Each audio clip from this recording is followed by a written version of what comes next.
Yes, we are good. All right. Hey folks, happy Sunday. My bad. I did not mean to take so long. I thought I was gonna be on time, but my bad. All right, let me go ahead and get in a few hellos and then we'll just jump right into this thing. Okay. Somebody said, what tea are we drinking tonight? Tonight, this is blueberry aloe, right? Nice one. So that's what I got. It's still hot though. I like just got it off the stove, so it's kind of cooking a little bit. So I'm gonna wait a few moments, right? Okay. Let me see here. What up, Sarah? You Pretty Practical said, ooh, there's a lot to discuss. Joy Reid, though. Yeah, there's a lot. It's so much. I was like, man, we're gonna have to start. I'm gonna have to start doubling up how often I put out content. It won't be lives, but I'm gonna have to do some more pre-made stuff because Lord, every time I turn around, you can't even sit down good before it be some more craziness to take place. Oh, now my hair looking wild. Oh well, it's fine. You get juices and berries today, okay? Anyway, let's see. What up, Nicole? That's wifey there. She's Tatiana. What up? What up? Alan. What up? What up? Let's see here. Nappy Child, what's up? What's up? What's up? Beauty for Ashes, hello, hello, hello. Savage said, hey, everyone, Calvin's late, must be preparing. I actually was, too. That's exactly what I was doing. How's my sound, by the way? I hope my sound is good. I didn't really get a chance to test it out. I think we should be fine. Y'all ain't said nothing yet. Okay.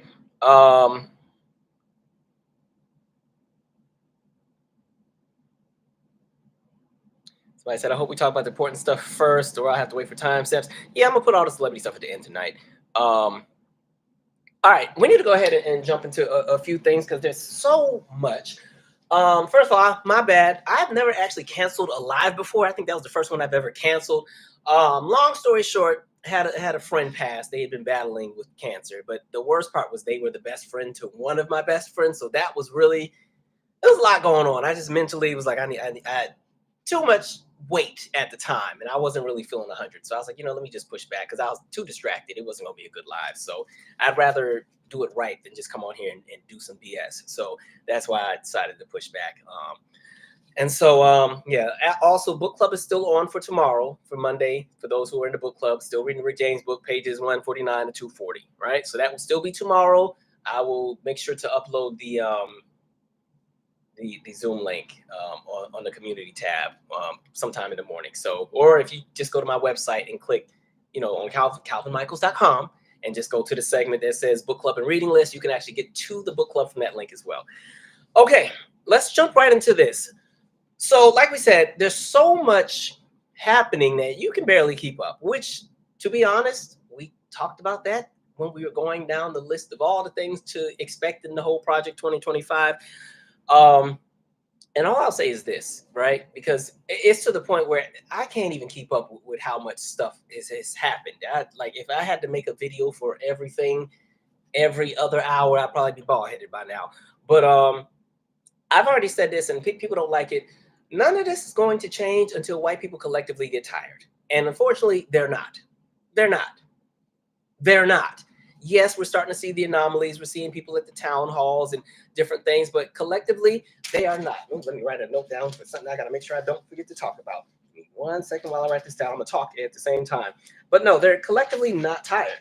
And the problem with that is, they are the largest voter demographic in this country, right? And with that, they are the ones that tend to carry the most power. Now, I'm going to come back to that in a second because I think there's a bigger conversation to be had. And what I've noticed is I've seen so many questions on social media, on TikTok. I'm not even a TikTok. I mean, I got a TikTok. I don't ever use it, but I've seen, the TikTok clips find their way to Instagram and Twitter and Blue Sky and everything else, right? I've seen so many clips of all these different groups of people saying, well, where are the black folks? Where are black people at? How come we're not hearing from the black people this? Or they might even say, where's Kamala at? We ain't heard from her. Where are the black people? Blah, blah, blah, blah, blah. And listen, we're not your mule, okay? I'm sorry. The weight of all this nonsense is not on us at this point. It's not. So spending all your time asking where we're at and what we're supposed to do now, we're looking to you guys for the leadership. No, that's not flying because y'all were already warned what was going to happen, right? I'm like, it's like you sit there, you signed up for all this nonsense and you want us to come clean it up. per usual. And it's kind of just like, nah, I'm sorry. You're looking for us to come clean up your mess. It's not happening. And I think, especially as somebody who's a content creator, I told y'all in 2023, I did not feel like talking about politics coming into this election. Still ended up having to do so because it would have been irresponsible. But for all of 2023 and 2024, literally the bulk of our conversations on this channel were all about what to expect if Cuckoo Man was going to get back in there. What kind of happens in the United States politically, so on and so forth. And it wasn't just me. Everybody and their mom was just letting people know, like, these are the things you need to pay attention to, even when we weren't talking national politics and we were talking local, or this is what's happening in that state. This is what's happening in that state. We've been here. We've been down this road before. And so it's kind of like everything that's happening now, everybody knew was coming if you had any element of discernment. And I think what happens is when you come from a privileged community that gets the luxury of always having whiteness to cape and protect you, you kind of lose that element of discernment. And when you mix it in with a little bit of racism and individualism, then you're just a walking fool all day, right? And so now the walking fools don't know what to do. They want everybody else to come pull them out of the nonsense. And so it's crazy because I kept saying, like, and I said this when I was on the JSR podcast back, I think in the spring, and I kept saying, folks are moving as if we'll have the same opportunity to just come and undo all this when it's time. And who's to say, because, the thing I keep hearing too is people are always like, it's going to be the, midterms. Just wait till the midterms. I said, who said we might even have an election by then? And that's 23 months from now. So y'all just going to sit back and wait, huh? Okay, interesting. And so, like I said, the reason why this has always been a thing, especially for white America, and it's not just white America, because I've seen folks out of the Latino community over here, because folks getting snatched up and sent to wherever in Guantanamo Bay, and now they talking about black folk. We need to all come together. We were there. We have always been cordially, available to literally any group. And every single time, people remind us that we're black and that they still see us as beneath them. And they go and they vote against not just our interests, but they'll vote against their own if it means that we continue to stay a substandard class in this country. And so now stuff is hitting people's doorstep and they want us to come again and come clean up. It's like, that's not how this works. And so the difference that we're seeing now, especially with white Americans, is I've always said this, and folks that get mad, it is what it is at this point. Y'all don't let anything just fly in 2025. So I'm gonna just start saying what's on my mind. Listen, I've already told you, white America has had the luxury of staying collectively stupid because they had whiteness to protect them. And there were guardrails and systems that always protected them. So even when they made the worst of decisions collectively, those guardrails that were kind of locked in and cemented in this country always made it so they never felt the brunt of their foolishness and stupidity. Now, we're watching those guardrails get yanked and chopped up because at this point, Elon and crew have showed up, the little Doge, whatever they are, they up in there doing all kinds of things. And so these guardrails are slowly being chipped away. And now you got a lot of folks who are actually terrified now because they realize it won't just be the people that they thought they were better than. They too are collateral to their own stupidity. Because I've always said for black folks, we have to be collateral to white stupidity in this country, right? That's literally how it is. And it's because we are a smaller voter demographic or voter electorate. So unfortunately, the decisions of white America still determines what the rest of us get to do. Even when we do all show up, we can kind of shake the table a little bit. But when the other marginalized groups of people in this country choose to align with whiteness, it doesn't help anything because they just joined the bigger problem. And it's us on an island by ourselves, trying to not just save democracy, because again, we understand that in order for us to be okay, the country has to be okay. And we literally just watched every group in America, literally every group say, the hell with this whole thing, right? We want the craziness back. We just got out of it, but we'll sign up for it some more, right? And now you want us to come out here and fix it. I said, interesting. And what's interesting, it's like now you want to get active, and you don't even know how, right? Because it's the other thing too, I'll say, for black folks, even though we are on the receiving end of a lot of this, I just feel that we have been built differently because we've been living through this for the longest. So all the times we was telling y'all about police brutality and all that stuff, and y'all were laughing and thinking that crap was a joke, or, and everything else with, trying to get your houses properly appraised, or what's been happening with school choice and everything else like that, or the conversations of environmental racism. We've been already living through that, right? We were fighting to try to combat that system to make things better, not for just us, but for everybody. And a lot of y'all gaslit us. Right? A lot of y'all were in the effing way, right?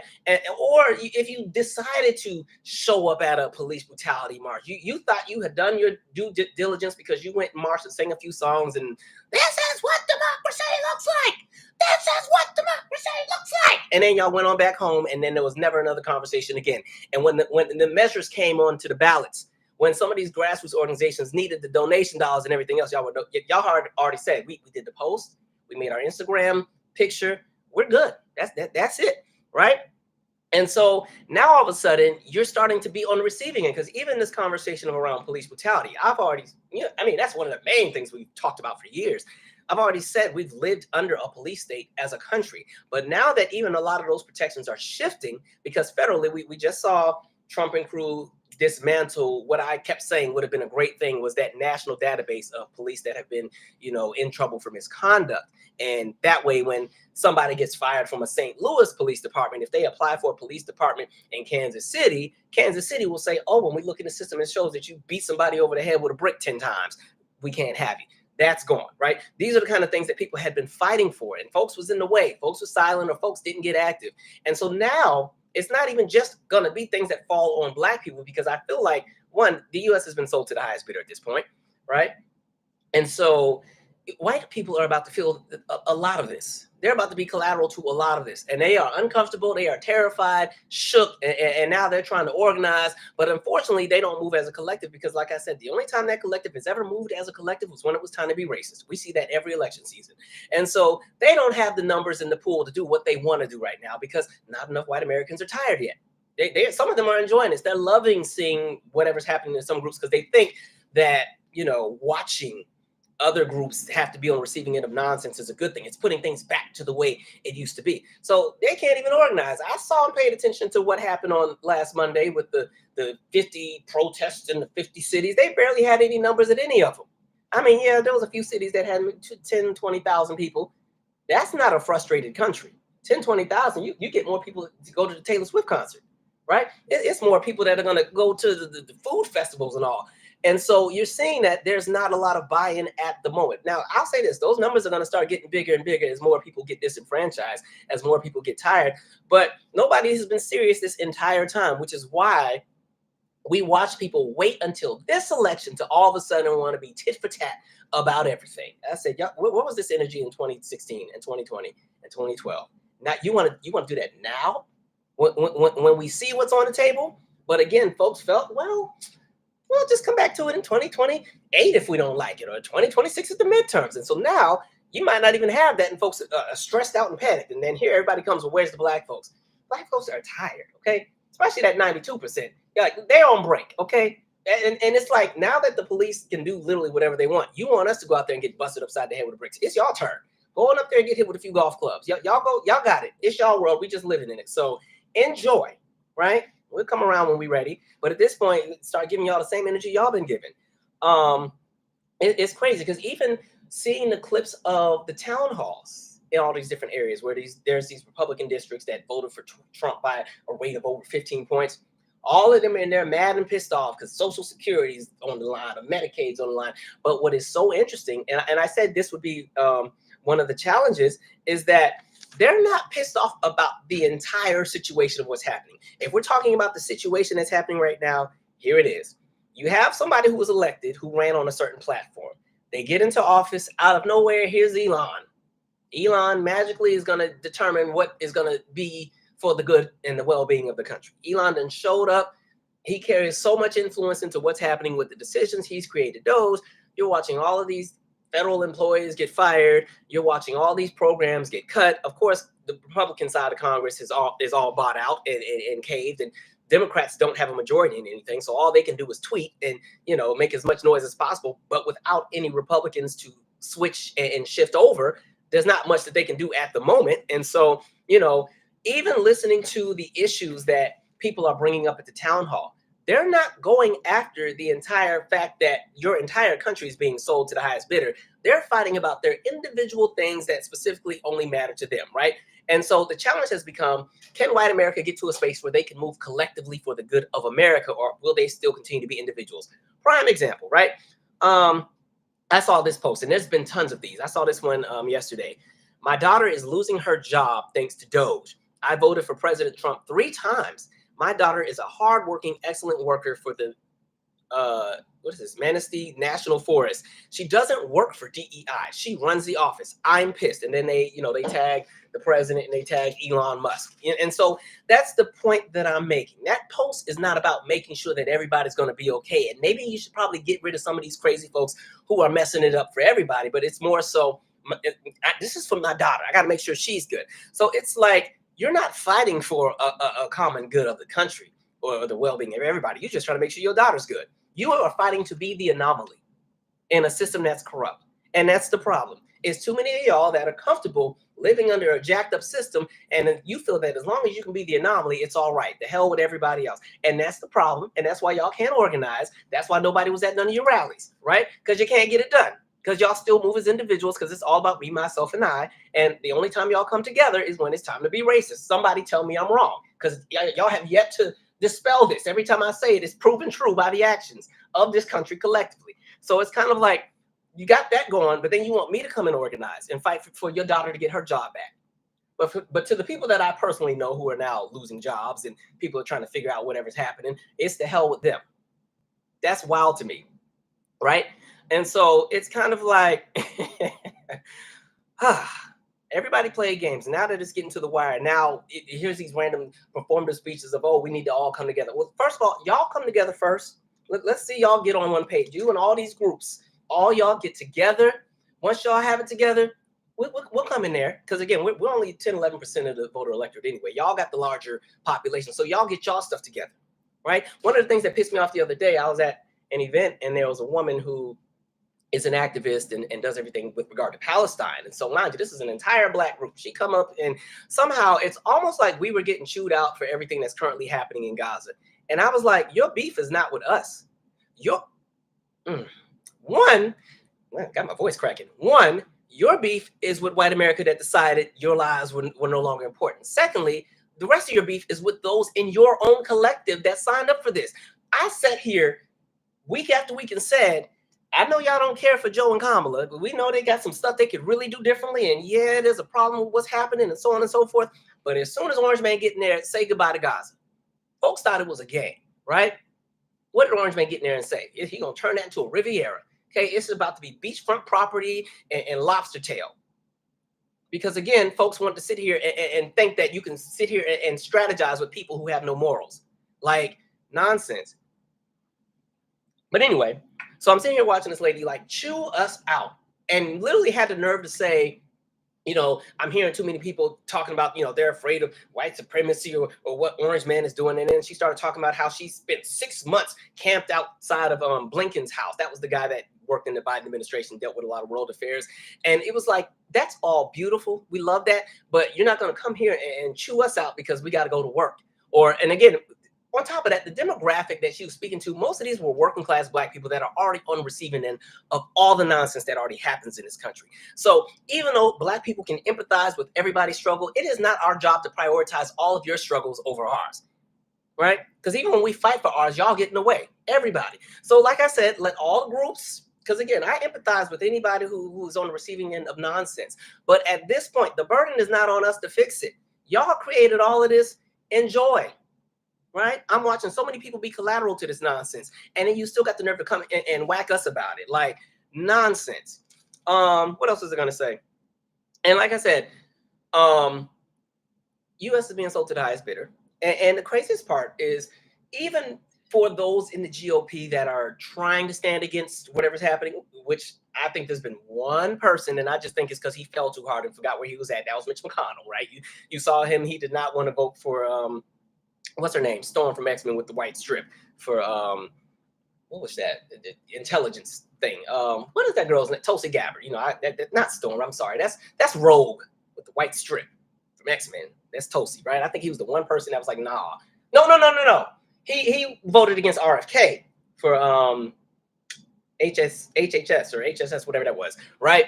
But you see that what's happening is every time somebody stands up and says they won't support something, these billionaires pop up and say, we'll primary you, we'll push a candidate. That should be a problem for all of those who love America so much. That should tell you something, right? That should tell you that here comes the nonsense. They are literally threatening to buy out anybody who tries to go against what's happening here at the moment. And so, Again, until white America gets out of that individual mindset, we will be in this for a while. Good luck. Buckle up, folks. And it's like, what was I going to say? I was writing so fast I can't even read my notes, y'all. That was the other thing I was going to say. And then for us in the collective, I've already told you at this point, there's a lot of Black folks who unfortunately are starting to move in that same realm where it's all about me, myself, and I, the whole individual thing. Again, at this point, I already say, if there's any kind of random Black public figure that's a content creator that's running around here acting like none of this affects us and we going to be just fine. And I'm not saying just fine as in looking into our own community and trying to support each other that way, but giving a pass to all of this and endorsing it like it's a good thing. Nonsense. Okay, there's a certain, I'm trying to not name people anymore because I don't want to give these people additional platforms and legs, but I literally just saw a foolish post from one of these same folks who, again, and it's not the one I was chewing out last time, who had a post where it was like, oh, I've never seen Black people say, ooh, thank God for the Department of Education. And I'm like, here we go, right? And then when you look at who this person is and who their audience is, their core audience is white people. So again, there's going to be a lot of folks who have core white audiences, but will use a platform and pretend that they're the voice of Black everything, when in reality, they're working to endorse the same system that's screwing us over. They're working to, again, push these narratives because this is their paycheck. This is their grift. You're going to have a lot of grifters out here pretending that they care about Black people collectively and telling us that it's a good thing that your Social Security might be on the line, or that your Medicaid might be on the line, or that the education is, whew, people keep forgetting when we're talking Department of Education. That's scholarships. That's a lot of support to HBCUs. That's special education. That's ensuring that the food programs are there. There's so many elements to that. And people are sitting here running around pretending it's this whole macho, I'm above all of it. None of it affects me because, again, all of y'all are paying for my Patreon or whatever else I got, and so on and so forth. Mind you, again, core audience is whites, not even Black folks, but they spend all this time talking down to Black folks like we all stupid, and then trying to tell us that all of this is a good thing. You better start steering clear from some of them because a lot of y'all are starting to give them platforms and they're getting bigger and bigger. The main person I'm thinking about, I never even knew existed until somehow I ended up on some kind of panel with them. And when they started, I was like, what the hell? What? And I personally believe they don't believe a word that they're saying just based on the commentary that took place before the panel started. And as soon as the panel started, I said, what do y'all have me on? Oh, ooh, I had to tilt my head and be like, okay, and now I'm gonna have to fight with this dude on this panel. Wow. So it's a lot of nonsense out here. And so again, anybody that's downplaying all this is a joke at this point. It's one thing to be someone to question and outline and want to dissect everything, but it's another to literally see Black people get fired and talk about this as a good thing. It's another thing to see Black people lose their health care and sit here and talk about, well, this is a good thing. What are you talking about? Like, what? I'm going to pause for 1 second to read some comments, and then I still got a whole lot more to say. It's a lot of nonsense, man. Folks are just stupid. All right. Anyway, I'm doing good, by the way, because I thought I was going to be on here dropping a few F-bombs. But yeah, let's see. Okay.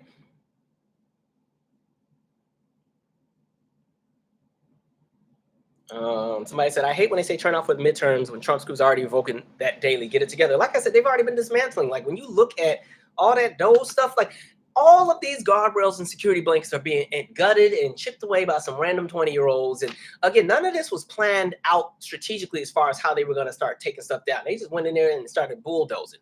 We'll get to that in a second. Let's see.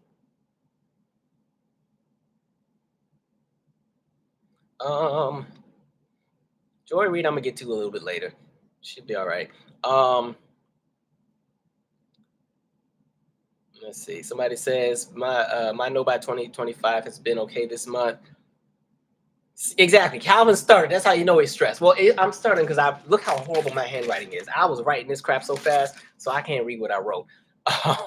That's what that is. Let's see. Golf clubs and K9s.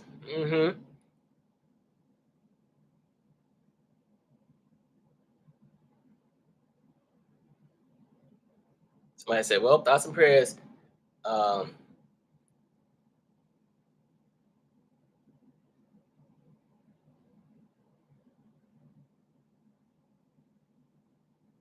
Okay, we gotta keep it moving, yeah.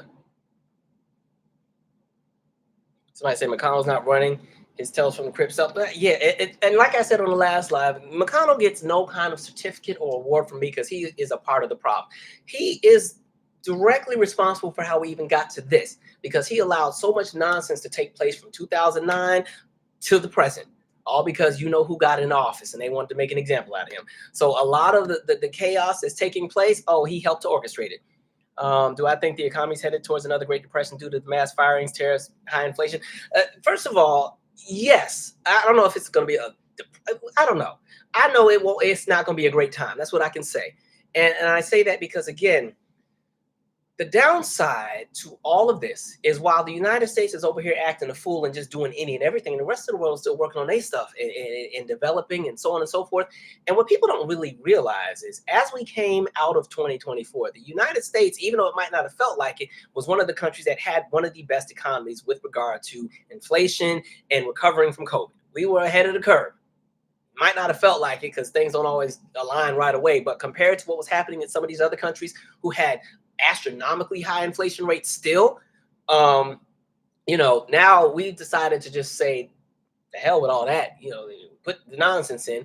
And so we're going to spend 4 years gutting protections and laying people off and raising the unemployment rate while cutting protections and services and programs. Because again, there's going to be a lot of people who thought they were middle class who are about to find out that they're not, that they're one step away from the shelter, right? There's going to be lots of people who fall into that working class bucket. Plus, what's happening with this tax code that they want to do in this new budget that's coming out there. Taxes are still going up some more.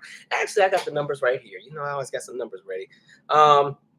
If we're talking about what your taxes are going to be doing if they push this next bill, if I can pull it up because I just had it the other day.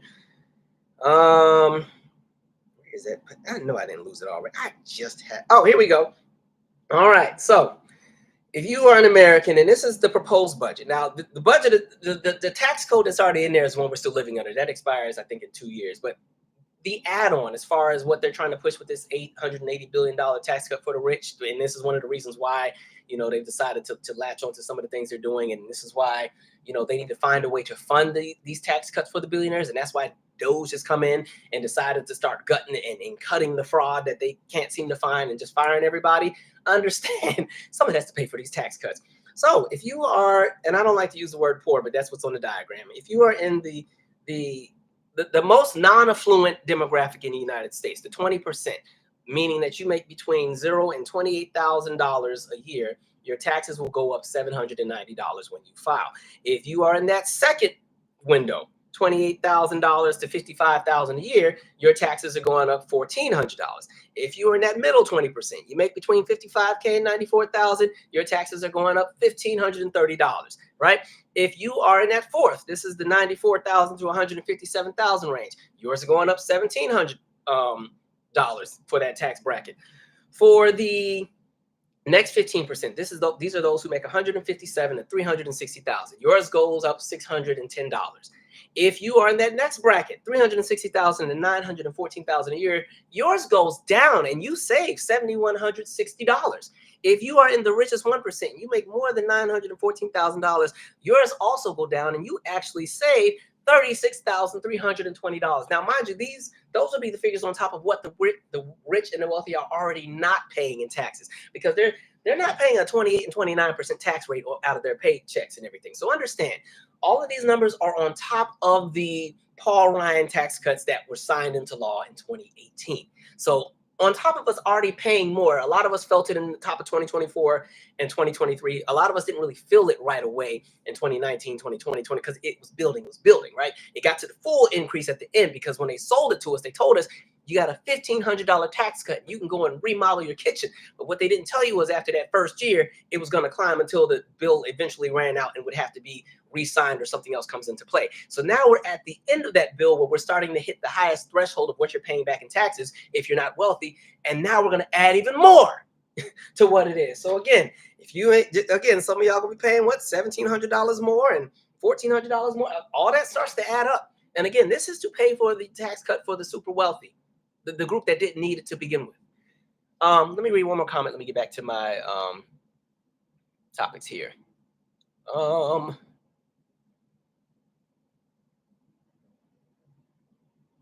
Somebody say, girl, what I just filed my taxes. Somebody said gas is $4, almost $5 in some places. Welp.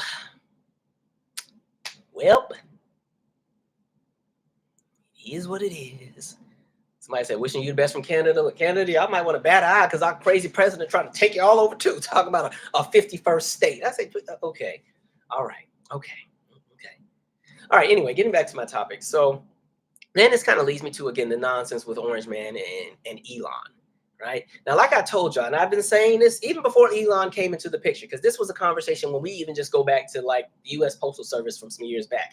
The goal has been for years to privatize a lot of the federal and federally supported agencies in this country because there's so much money that can be made. This is one of the reasons why there's been such an attack on K-12 education. If you can privatize it, so much money to be made. This is when the whole school choice conversation started popping up. The idea of getting children out of the public school system into different kind of sects of school systems that are privately owned and privately funded, because every time you pull a child out of the public school system, the tax dollars go with that child. And now when we reappropriate the laws to allow tax dollars to fund private schools, those who don't have any money are out of luck, right? And so the idea has been this entire time, dismantle, deregulate, and privatize. Make the wealthy even more wealthy at the expense of everybody else. And so this is why you've seen, again, a tax on education. We just saw what just happened with the U.S. Postal Service. The entire board has been flushed out because, again, they've been trying to privatize the U.S. Postal Service for the longest. They saw the kind of money that UPS was making and that FedEx was making. And what's the other one? DHL that they were bringing in. And some folks were like, ooh, if we can get that U.S. Postal Service, that'd be a great thing. Plus, when it comes to elections, when we're talking mail-in voting and all the other stuff, there's so many wonderful things we can do to make sure that these elections aren't fraudulent, right? So you got all that kind of nonsense going on. Air traffic control. We haven't had a major plane crash since 2009. And now we've had the collision in D.C. We had the Delta flight land upside down. As far as all of the Cessnas and the private jets that are crashing, those crash all the time. They just don't make national headlines. But now that it's a thing, you're hearing about it more. But now all of a sudden they want to claim that the air traffic control system isn't safe. And so Elon is going to take care of it. SpaceX, they will be the ones to come in and make sure we're safe in the air. Even though every time I look at one of these SpaceX launches, one of them rockets be exploded every time I look at them, coming down in the sky, flying all over the Bahamas and stuff, debris falling and landing in the ocean. Airlines got to reroute and go different directions because they might get hit by a brick. Like, make it make sense. So yeah, that's the next thing. You see what's happening with the FAA and what's happening with the air traffic controller. They want to get rid of all the air traffic controllers, plus change the air traffic controller system, a system, like we said, that has only improved and gotten better to the point where, again, we had no major incidents since 2009. Now they're starting to happen more frequently. And I feel like some of this is almost orchestrated to the point where they just needed there to be some kind of catastrophe so that they could justify swarming in. Good luck fly. And I'm so pissed. I got to fly twice next month. Right? We know what's happening with healthcare. They're already doing everything in their power to gut what's left of it and privatize all of it. It's to even the Dolly Parton Imagination Library book giveaway has been defunded. The books. How are you mad at Dolly Parton? I don't even normally go up for white folks like that, but Dolly's been all right with me, right? They said no books. That's done. Dolly figured it out. And so they are cutting any and everything. And then you still have the infrastructure projects that had been funded by the Build Back Better bill. Literally bridges, overpasses that have been rated a D and an F, where it's almost like we really shouldn't have cars driving on these at all because they're one step from collapsing. Remember in the early 2000s when we started to see a lot of bridges collapse? Like, was that Minneapolis with a bridge collapsed during rush hour? There was a few different overpasses that kept crumbling and collapsing, and we were starting to see different things. And you're seeing it even just in America's infrastructure, even New York, right? Every now and then, there's a brownstone that just randomly collapses and falls in on itself just because our infrastructure is old. And so we finally put in some legislation, got it passed. It created tons of new jobs, and they started all kind of new freeway projects and bridge projects and fixing pipes, and all of that has been paused.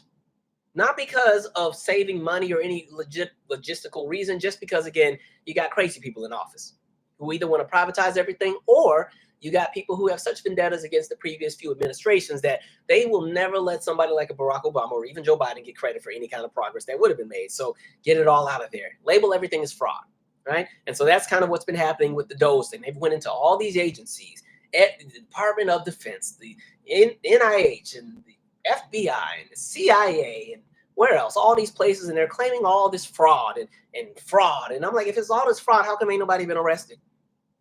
Where's the charges at? Now, I do feel that with the federal government, because it's so massive, there's definitely going to be dollars that are unaccounted for. We see that all the time with the Department of Defense, and sometimes when the budget don't add up. But at this point, what they have done is they've made working class Americans the face of this fraud, which is some nonsense. Even when we talk about it, 1/4 of the contracts that Elon is claiming to have canceled and saved on, these are contracts that were already paid out, been paid off. This is almost like, what's an example? It's kind of like you buy something. You know how like sometimes you can do the payment plans if you buy like a big purchase? It's almost like you're going and you're taking an old contract, because I don't know, maybe you bought some furniture and you had to pay it off in 5 payments or something for it to be paid off, and you've been paid it off years ago. And then somebody comes in and then takes the receipt out of your kitchen drawer that they found when you paid it off, and then they rip it up talking about, whoop, I just saved the country I just saved you $5,000, when in reality you already paid for the furniture. That's been paid for. So 1/4 of these contracts that they're trying to parade that they've saved on were already paid off years ago. They were just line itemed in the budget. And when you do these different budgets and you line item things, you still put in and take into account what's still, this is being funded from that. I'm speaking just from my experience running the community center. When I used to have to look at my complicated budget, sometimes there would be figures on there that weren't necessarily a conversation of new monies. I like when people say monies, when they talk about different pockets of money instead of just money. It wasn't just different monies that were coming in. Some of the monies that were in my Excel sheet were from grants from previous years that were paid off, and that grant was supporting whatever was happening in the moment. And it's just still something that's named under that grant. But the grants, they've already given us all the money that's supposed to be there. This is just tax purposes and reporting, because maybe that grant says, yeah, we gave you $30,000 to run a healthy lifestyles program for your kids. And so even after you complete everything with the money, we still want to report for the next 3 years of how that impacted your kids. And so that's why that line item for that 30,000 is still in there 2 or 3 years later. That's what all that's about. And so they're out here lying about whatever contracts they canceled. I saw the one where they tried to claim there was an $8 billion contract they canceled, and really it was an $8 million one. And also understand, all of these contracts are vital contracts. It's not just nonsense that's out there being created. How do you think we're able to live in a place where you have all these protections and all these different services? It's like they're out here just doing anything. And that's the problem. So even with this conversation with federal workers, there's this perception that, it's the deep state, right? White folks love a conspiracy. For some reason, they have convinced themselves that the world is out to get them. And so there's all these people working against them. Meanwhile, all of us are collateral to their nonsense, but they're worried about some boogeyman they've created. It's deep state. So that's the federal government. When in reality, a lot of federal government workers are cafeteria employees, are housekeeping staff. They're the security guards that monitor the front desk at some things.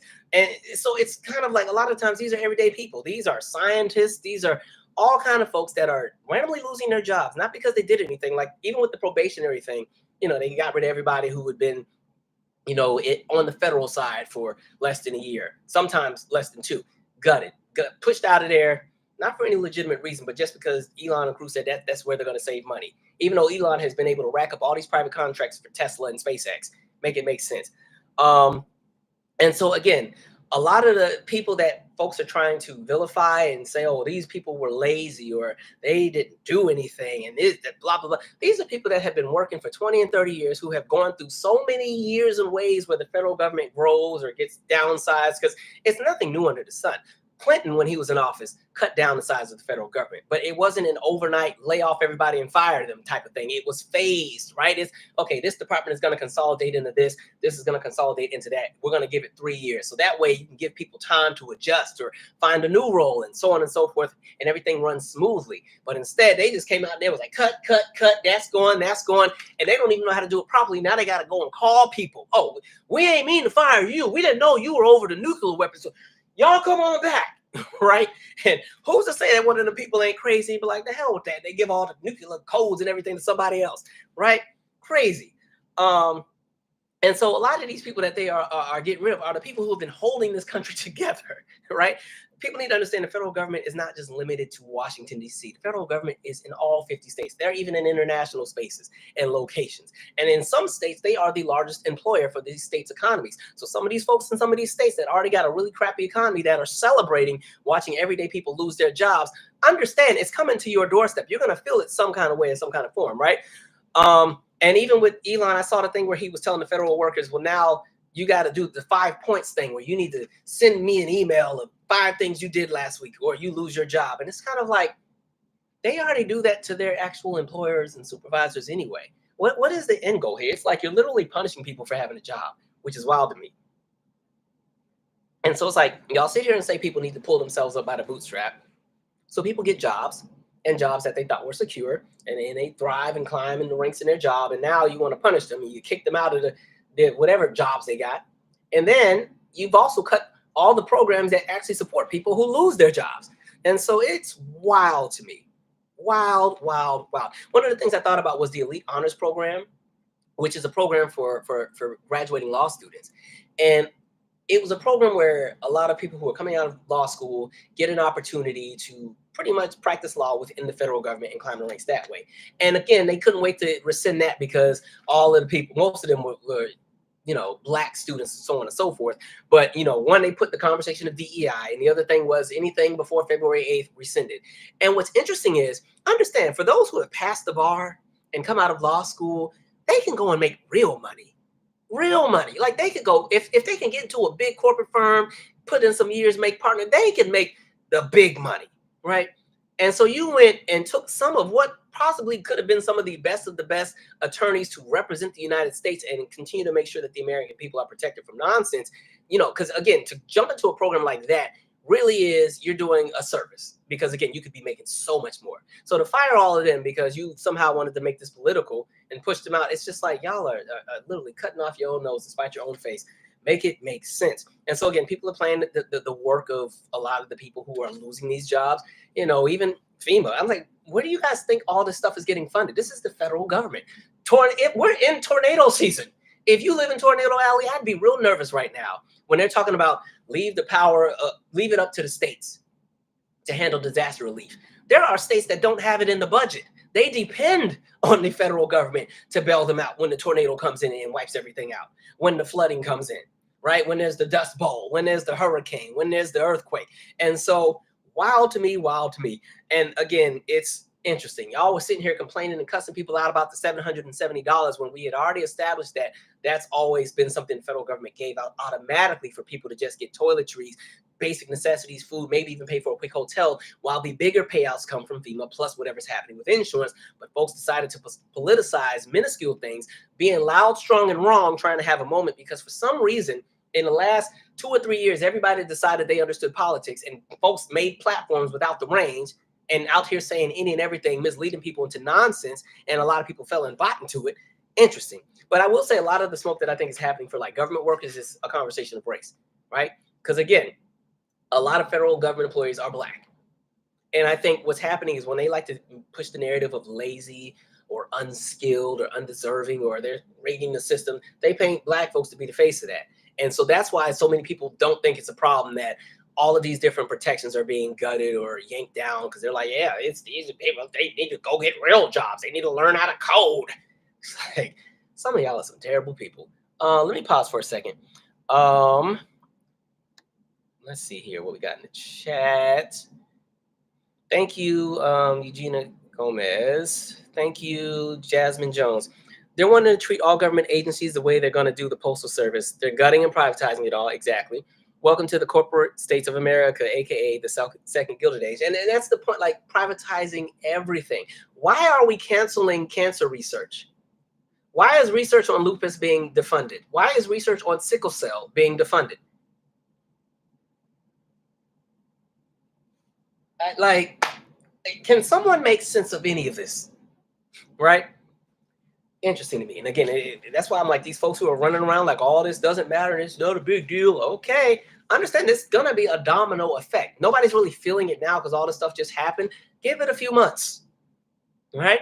Let some of this nonsense continue to get pushed through and become law. Let more of the protections get gutted. Let Elon and crew finally have access to Social Security, the money that we've all paid into. Is that bad enough? Millennials ain't getting it to begin with. But again, and I said this, I remember saying this when I got sick in the summer and I was kind of MIA for a month and a half. I remember when I finally got back and my face was all chiseled and 5 pounds thinner. I specifically said in this election, you better start thinking about grandma and grandpa. You better start thinking about the relatives that are not going to be able to protect themselves from whatever's happening because they're no longer of working age or at an ability to work anymore. Start thinking of all of them long term. It ain't just about you, yourself, and what you want. Here we are. All right. But again, I think it goes to, I was supposed to pause and read some comments. Hold on, I'm going to pause for 1 second. Let me read a few more. Sorry, y'all. Let's see. Somebody said, can we collectively sue Elon since he's not an elected official? That's the piece that I don't seem to understand. That's why I said folks ain't mad enough. Because Elon would have been out of the picture if folks were mad enough by any means necessary. And so, yeah, but even with the courts aren't even 100% dependable at this point because Orange Man was able to put so many in during his first term. And that was one of the things we talked about where I said we didn't want him to come back in there because if he could put some more judges in, it's going to pop it, not just at the Supreme Court level, but at the federal level. And what he did specifically was he made sure to put a lot of judges in the appellate court.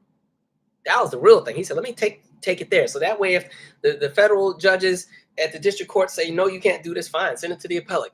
I got one of my people in there. And if they mess up, don't worry, I got the Supreme Court. And so you see that happening. And we're seeing conversations of them trying to impeach judges when they make rulings that the GOP and the Doge disciples don't agree with. It's wild times we're living in. Somebody said bumper car airlines. Let me land first. Let me land at the end of March and then, right? But no, they're going to privatize everything if they can do it.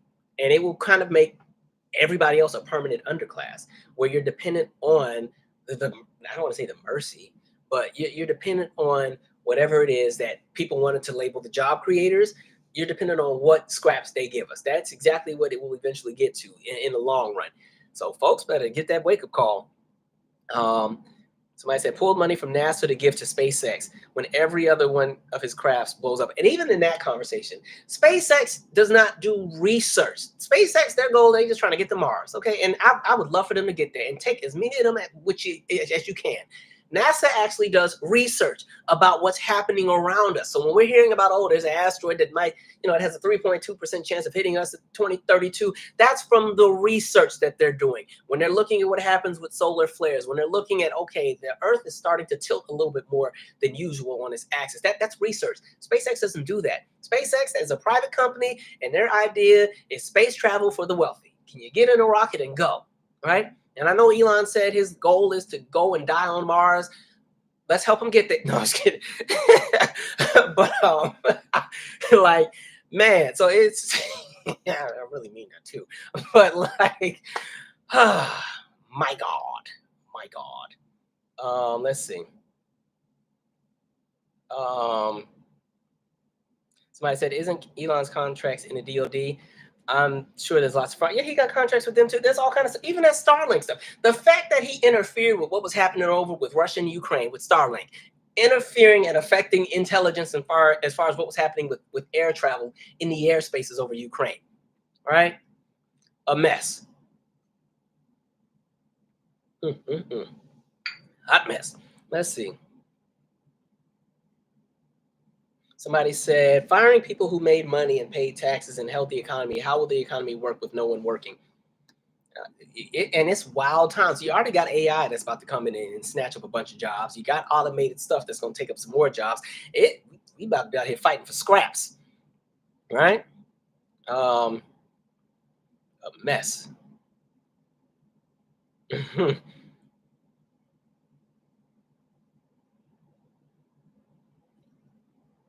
The other thing I think we need to think about, like things like the Consumer Protections Bureau that has been gutted, like When you talk about getting scammed, look, American Greed is one of my favorite shows. That's that show on CSNBC that always shows the people that scam all the people with the Ponzi schemes, and it's about to be that on steroids. Okay, we're about to really see some more if there's no Consumer Protections Bureau. It's interesting that Elon also went after every agency that was investigating him and his businesses. Those were the first ones on the chopping block. Okay, let me get back to my points here. And so, like the other issue too, like I said,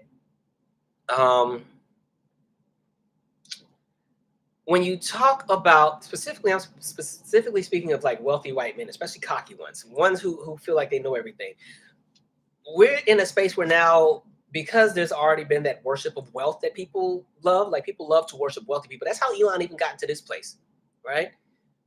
All of the years of gaslighting and sizing up these super billionaires because they were wealthy, people decided to paint that as the face of intelligence. And the thing is, a lot of them are so cocky that, again, they don't even know what they don't know. This is how we ended up with the submersive. Can you imagine being that cocky that you decide we're going to go and try to get to the remains of the Titanic in a vessel that we're going to create? Right? We're going to go deep into the ocean in this place where the water pressure changes. And we're so great at it, we're going to use a PlayStation controller to do it. Something with about 8 buttons on it. If you think you're going to get me in some kind of submarine to go thousands of feet into the water, where I know once we get to a certain level, if the stuff isn't pressurized right, my head's going to blow up, I better see 822,000 buttons up in this gadget. And we don't even got a window. We got a screen to look at that has a camera that's showing what's on the outside. And then they all just hop in it and go. Then dived and blew up. And we out here looking for them for weeks at a time, talking about, oh, we're hearing pings. I think we're hearing pings. There were some pings coming from this side of the Atlantic, and everybody been floating into pieces for a week. Be for real. But again, that's that ego of cocky white men who think they know everything. They will just do any and everything because they have been told that they are the greatest thing walking. And again, once you add in that conversation of wealth, it is supposed to somehow equate to intelligence. That's how Trump even got in the door. When Trump came down that escalator, had Trump been some, I hate to sound classist, but had he been some trailer park white man coming down that escalator saying the things he said, his campaign would have ended that day. But people saw the wealth that he claimed to have and said, I might be able to get a piece of that because he's smart. He had a book called The Art of the Deal, a book he didn't even effing write. I was about to say the real word, right? And so people look at these super wealthy and paint them to be everything that they aspire to be. Even the rappers were doing it. I can't even listen to Lil Uzi versus Neon Guts no more because every time he gets to that Elon Musk line, I'm like, it's turning shit off. I don't want to hear it no more. But no, all of the praising of these wealthy people. I think back to what's that show? The Housewives when Nene was arguing with one of them, and I was at the bank cashing Trump checks. I was like, okay. Okay. All right. But anyway, so you got these wealthy men and folks, they've cut everything. They've cut the telehealth piece. They went and cut all the funding for those who were the first responders in 9/11. Now that got enough smoke, so they went back and undid it. Oh, our bad, y'all. We didn't mean it. Same thing with those with the nuclear weapons. Oh, our bad. Wrong folks. Y'all come on back. Sorry. Our bad, right? Again, research getting gutted. Food programs gutted. And then again, we already talked about the police misconduct database gutted. But again, you got all these folks running around here feeling cocky and feeling like they got the answers to everything. Elon is not smart. I'm sorry. He can't even get through a sentence without stuttering. And I'm sitting here like, and y'all got, yeah. And every time he gets put on the platform or feet to the fire and he has to literally answer a question, he can't do it. His brain don't work that way. Something ain't going well up here. And somehow he came into money. And so it's interesting because people also think Donald Trump is one of the smartest ones up there. We watch him read the teleprompter all the time and get all the words wrong, all of them. And then he'll say something stupid like, and as we were looking at the stigmatism, big word. I mean, well, stigmatism is spelled phonetically exactly how it sounds, but okay, carry on, right? And so it's just like these are the people that everybody wanted to run up and get behind, worshiping all these folks. And so it's like y'all love to, not y'all, if you following me, you probably got some common sense at this point. But folks love to get behind the super wealthy and think that by endorsing their nonsense, somehow they're going to get a payout from it. And by doing that, look where it's gotten us. Our politics are bought out. We have billionaires not only running for office, but threatening to primary other candidates that are actually fighting and trying to make things better for everybody.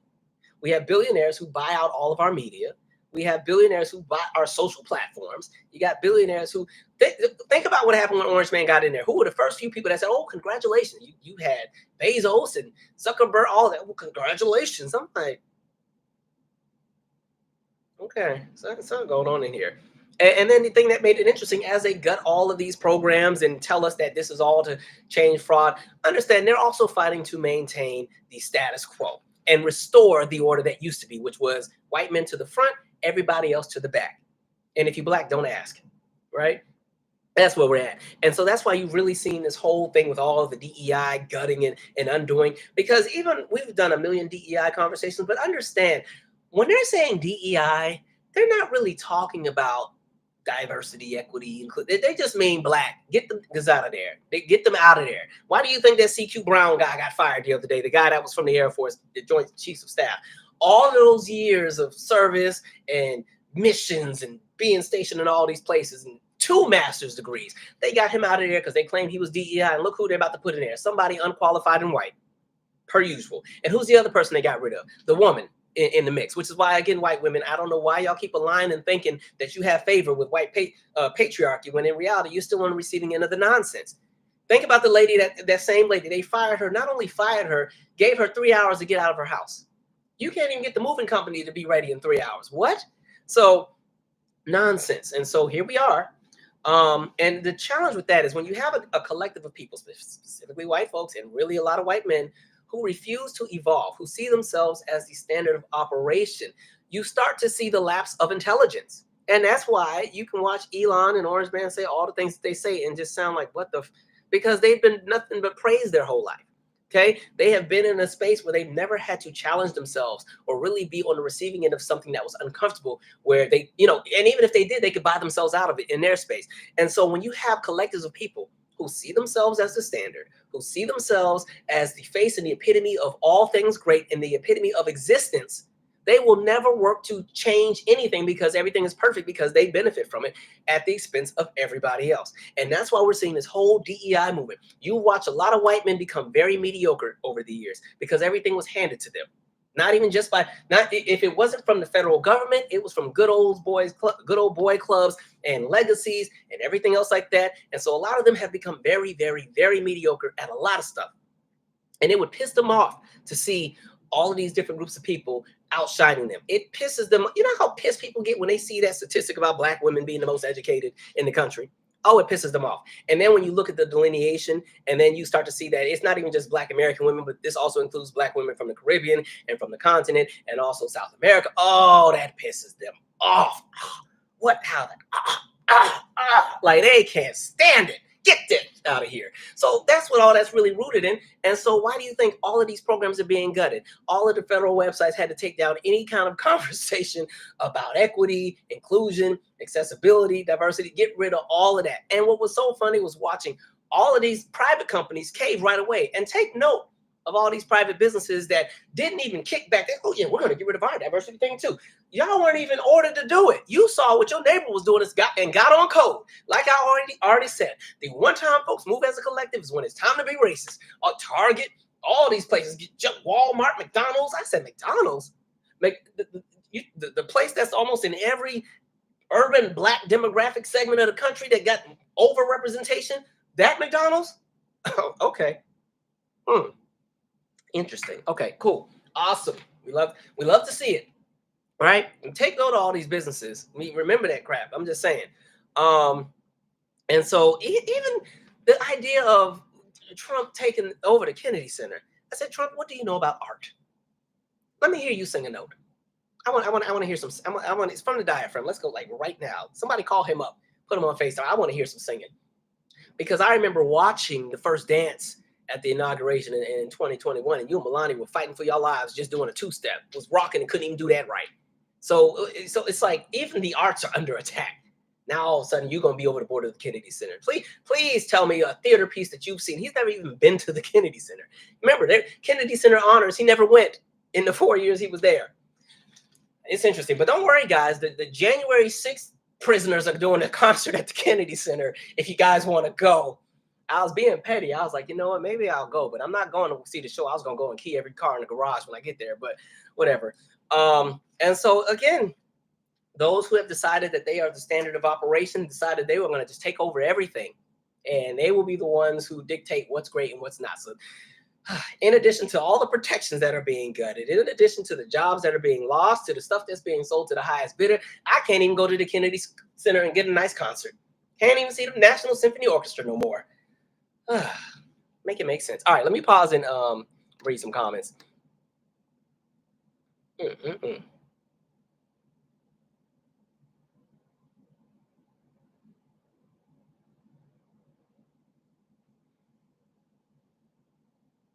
Oh, I saw that. Reyes Zeman. Musk is also trying to remove the International Space Station. Yeah, he was talking about it's run its course. It's time to deorbit. I said, yeah, that's just because you want to put your little spaceships up there. Like, first of all, it's space. They got space. There's room. Like, acting like space is full. Well, I mean, we got a lot of space junk up there, but they acting like space is the size of a bedroom, and it's only so much space up there. Yeah, so it's time to deorbit that, and that's only because of the smoke that the astronauts are giving Elon, because Elon made some statement about, oh yeah, well, we were supposed to go and rescue those because they're still stuck up there. The ones that did the 2-week mission back in 2024 are still up there. And Elon was saying, oh no, it was the Biden administration canceled the trip. And then the people on the space station were like, no, that's not what happened. And y'all were supposed to do so and so on and so forth. And then everything got pushed back because of different missions. Elon has this thing of, when you challenge him, he's just going to buy you out or shut you down. So now the whole International Space Station, something that launched back, I want to say in 2000, maybe it was 1998. We just going to get rid of it. Just get rid of it because Elon said so. When I tell you the thoughts and prayers I've had about some of these people are not good ones at all. Anyway, and then he looked evil. I don't normally talk about people's looks, and I'm only bringing this up because he actually went to the doctor to do stuff. Like, he went under the knife, so now I can talk about you. But the fact that he literally looks like the bad guy. When you watch those movies as a kid and they draw the bad, he looks like it. He looked crazy. Y'all done put him in there. Y'all here celebrating and high-fiving and stuff. Okay. If I ever catch a charge, y'all, just... Okay, let's see here. Charlene said they thought Black folks, LGBTQ, disabled, and Latinos were going to be the only ones hurting. Look at who's crying out. I hope white women march till their feet get calloused, till their lungs fall out. Because, hey, again, a lot of people who are somewhat now doing the kickback and everything, especially at these town halls, they're not fighting for the nonsense and trying to make things right. They're just fighting for themselves. Like, a lot of them would be perfectly fine if they get whatever issue they fight about and the rest of the stuff still happens. And that's the problem. And that's why they can't get more than 10 or 20,000 people at these protests at all the different cities. Can't even get nobody. White folks ain't mad enough at all.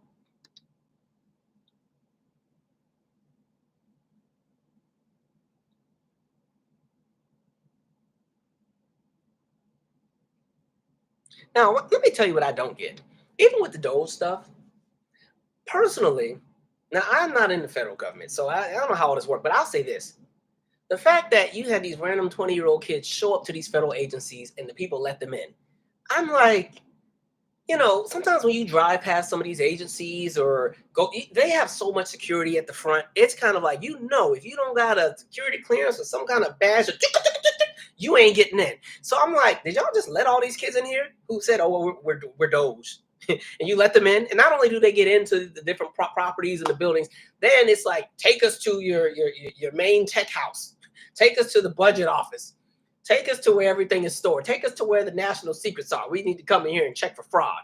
Like, y'all don't get the fuck out of here. Man, okay. A mess. We about to be in the soup kitchen dealing with these fools.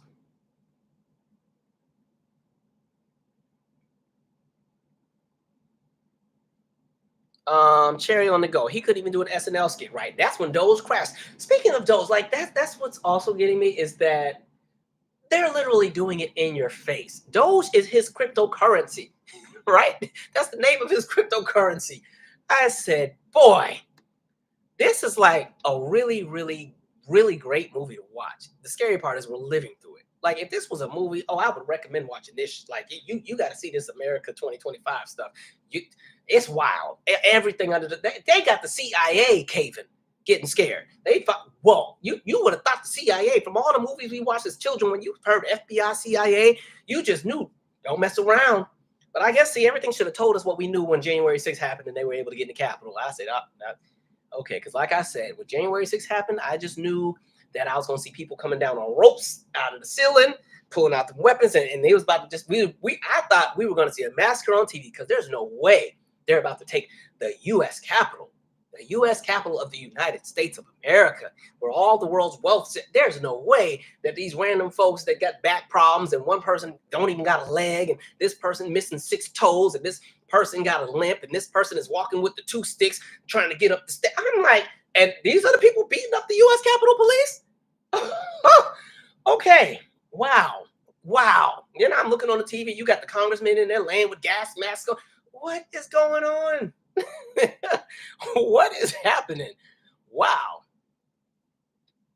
Eggs done went up. That was the main thing folks was fighting about. Eggs skyrocketed. Everybody quiet now. All right. Demetrius Safas, thank you. He said, thank you, Calvin, for speaking truth. I appreciate you. Thank you.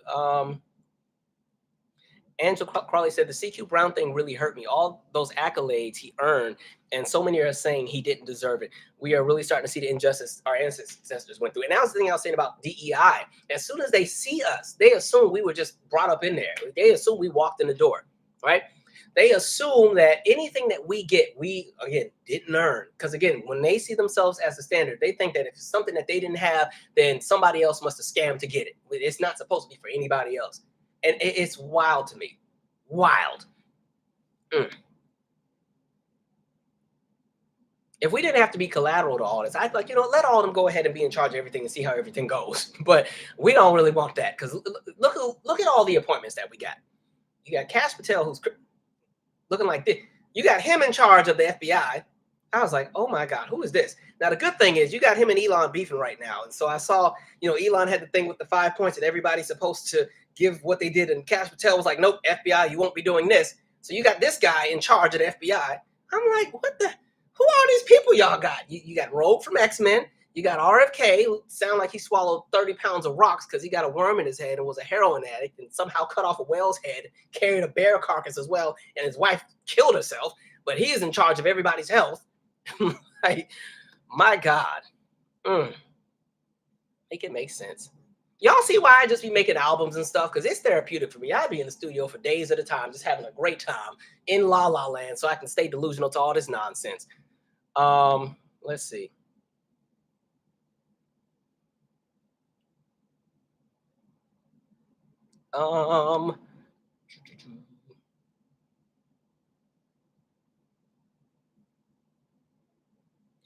Even with the taxes, they even gutted. Remember, the government was supposed to be doing free taxes for everybody. They even took that back. Said, can't even do your taxes for free. My God. I gotta hurry up and get to my other topics, y'all. I'm still mad on this. Sorry, I gotta get it all out. I ain't been on for a minute. Oh, then you got the alcoholic guy that's over the military. He was drinking he was overseas at the European event with the cup. And I swear it was vodka. He made that face. I'm like, what is, okay. All right. Okay. All right. And I already told you what I think is going to happen. Like I said, it's going to be some working class white American that lost everything, that's mad. They're going to be the one to go and shake the table. And that's when you'll see a whole lot of stuff shift. Anyway, let's see here. Okay. Moving right along, folks. Moving right along. Okay. This is another comment. Actually, I'm gonna jump to Joy Reid first, and I'll come back to the other things. So Joy Reid has been let go from MSNBC. She had initially, I remember she had a morning show because she was the replacement for Melissa Harris Perry. That was the other black lady they let go some years back. And then they moved Joy to the primetime slot at 7. This was after Chris Wallace, I think, left. It was that old guy that retired. I think he got out there and they gave Joy the slot. Some I don't know. Somebody had a show. Anyway, so they got Joy out of there. I already felt like that was kind of something in the plan to begin with, especially after they got her on the hot mic, pretty much criticizing the U.S. about us always jumping into war. I was like, yeah, they're getting her out of there. But yeah, that's been the plan for the longest, to get her up out of there. Plus, ratings for news media in general has been really low since the election. A lot of people tuned out and stopped watching the news because the news led a lot of people into some nonsense. The news had everybody thinking that Orange Man was out of here, right? And Orange Man walked right back in the door. What's up, y'all? And then on top of that, again, the major news networks all bought out, and they were bought by, or it's Trump donors that own all of them. So of course she was going to be the one to go. But again, MSNBC, even though they try to paint themselves to be the, I guess, the left-leaning network, it's interesting to see what always happens to all the black anchors. Because you saw what they did to Tamron Hall, you saw what they did to Melissa Harris Perry, you saw what they did to Tiffany Cross. Now Joy is up next. And again, the media's goal at this point, in my opinion, has been to move further to the right anyway. Our media's already bought out. And so that idea of moving to the right, because that's what the media was already doing before the election. That's how CNN lost all their viewers, deciding to go from being impartial to really skewing far to the right because they wanted the ratings that they saw Newsmax and OAN and Fox News getting. And they decided once they had new ownership, we're going to shift things out. That's when you saw Don Lemon get the axe. That's when you saw a lot of people get pushed out, even at CNN. And so with Joy, and I will say, like, maybe I agree with her maybe 7 out of 10 times on things. There are a lot of things I think she didn't quite sometimes understand, especially when it came to like the plight of Black America. And that's more so rooted in the fact that, her lineage is not tied here. She still would come, like she still is from the continent of Africa. So there were some things when it came to these diaspora conversations where me and her did not agree. But again, it's interesting to see just exactly how the media is moving. And I'm going to say this now, Abby is next at CNN. They can't wait to get rid of her. And I like Abby, but Abby, I'm not gonna lie, Abby be working my nerves because I think Abby does not want to appear to be the angry Black woman. And so she does this thing where she's very calm and collected on every show. And it doesn't matter how terrible the other person on the panel is and what racist thing that they're saying or how out of pocket they are. She's going to talk just like this as that other person talks about how Black people are apes and monkeys and we're low IQ and this, that, and the third. And sometimes I'm like, Abby, if you don't cuss these like, come on, Abby. Like, I know Abby got some oomph to her. Like, say something. Like, she will let them people be on that panel and just have a field day. And she's like trying to retain control of the show. But again, because she does not want to appear to be angry, because if she really pops off like she should be popping off, they'll try to paint her the same way everybody's trying to paint Jasmine Crockett right now. And so which again, first of all, I don't know why they're having these panels, because all they do is just do rage bait, put the worst of the worst people on TV and let them rant and holler and say any and everything. And even though it might sound foolish to us, to those who enjoy all of this, it's giving them what you would say the endorsement to continue to act in the foolish way that they're acting, because they're hearing it be endorsed on TV. And so when there's things that need to be challenged, I'm not gonna say she can't. The way that she challenges or claps back is not sufficient enough for me, because I'm like, I need the clap back to be as loud as the offense. I need it to match the energy. Like, you're not about to get me on here talking like Ben Stein on my channel when I gotta cuss people out. Imagine if we redid all this and I was saying, and I think the problem with Elon Musk is that he is going to sell this country to the highest bidder. And when he gets done with the US, he'll just find the next country. Because again, he's not from here to begin with. So he has nothing to lose. He can easily move to another country and get whatever he wants, especially after he's already dismantled the laws in this country. And now he can do things from a different side of the world that would still affect us. Wouldn't that be crazy? Imagine if I was doing that for 3 hours. Half of y'all would have been closed this app out. Y'all be cussing me out because the lives be too long to begin with. Imagine if I came to the live with no energy. But getting back to Joy, she'll find something else. In the same way Melissa Harris Perry found something else. But I think for a lot of Black journalists, a lot of their jobs are on the line. And again, there's definitely an attack on the media. We've started to see the conversation of the media is the enemy of the people conversations. Oh, well, wait till they're able to snatch up the media and it starts to be government sanctioned.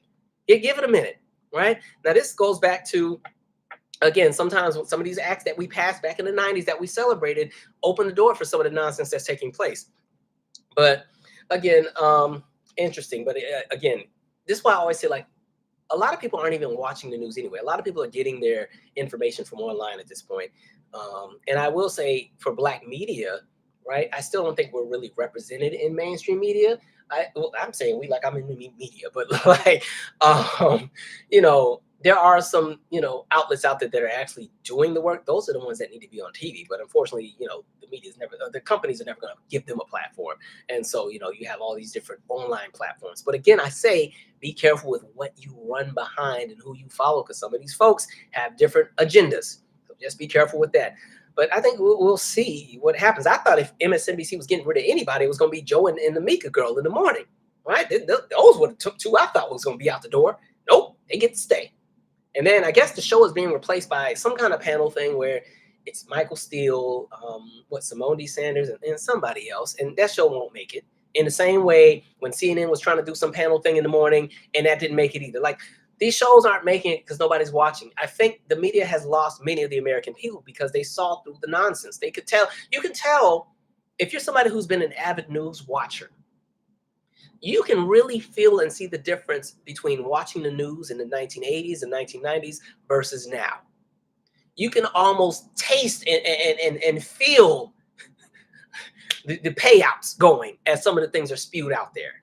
So here we are. Let me read some comments here. I mean, Joe and Mika literally went to Mar-a-Lago and had brunch with old Orange Man. I said, and they're going to be the ones.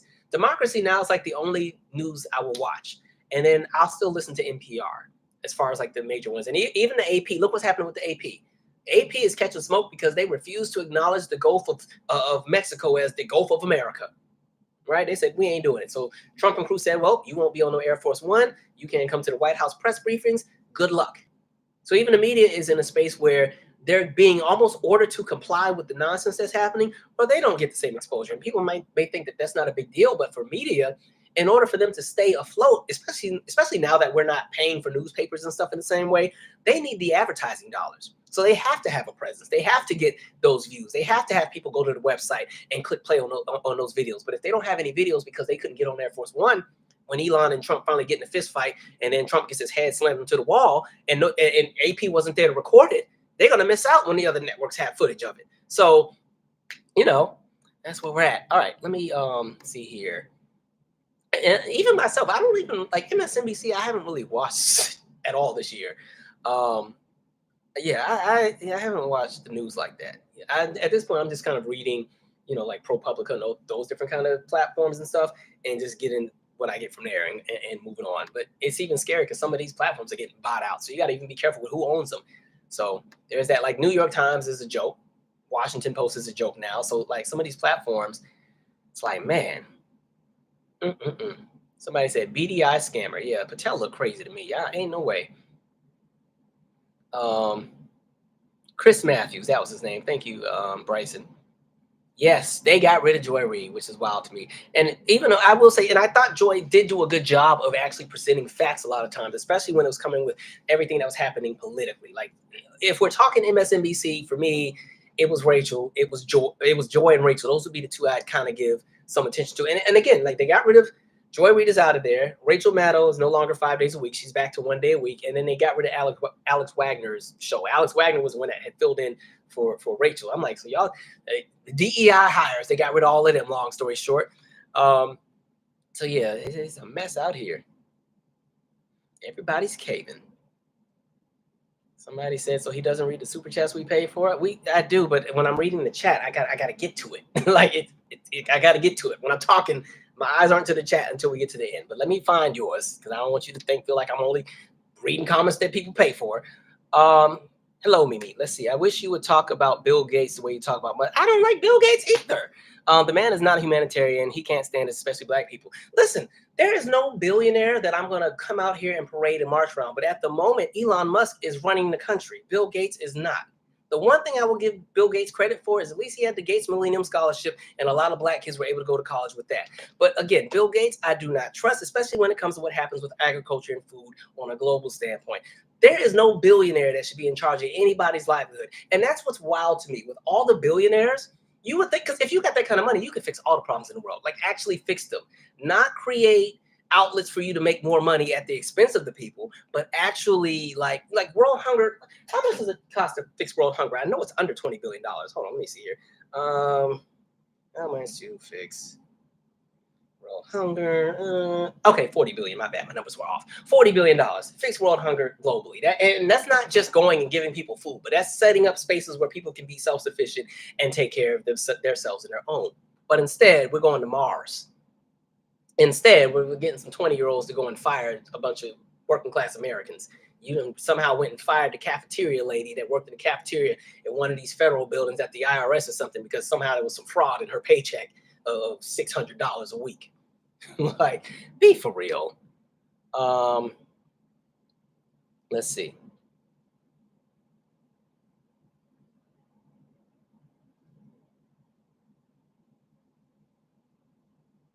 Let's see here.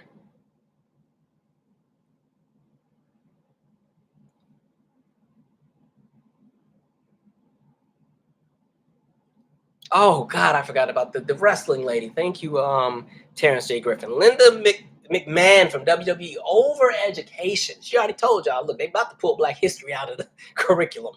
We're looking at things to see what we can really go back and see what needs to be adjusted. I'm like, how do you got all these idiots in charge of everything? Literally, the entire appointed cabinet are billionaires. I know Vivek is mad. I know Vivek is pissed, especially when he saw Patel get up in there. And Vivek is like, I went and did all this tap dancing and said all these anti-Black talking points and endorsed every element of white supremacy I could endorse. And you mean to tell me that there's not a spot for me? I got pushed out of Doge because Elon said only one African and one minority at a time, and you won't be it. It will be me. Like, interesting. Okay. Let's see.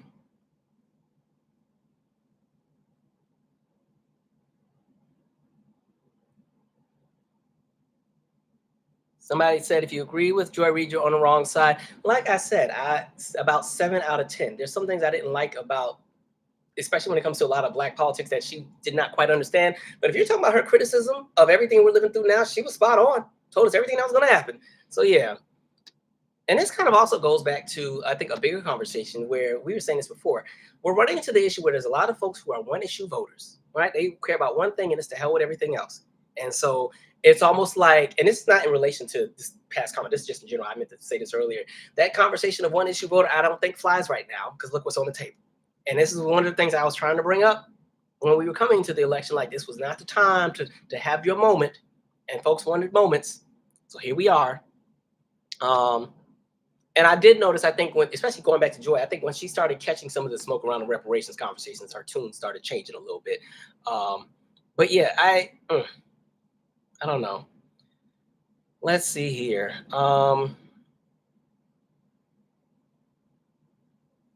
Say Roland Martin. Yeah, he's all right. Eh. My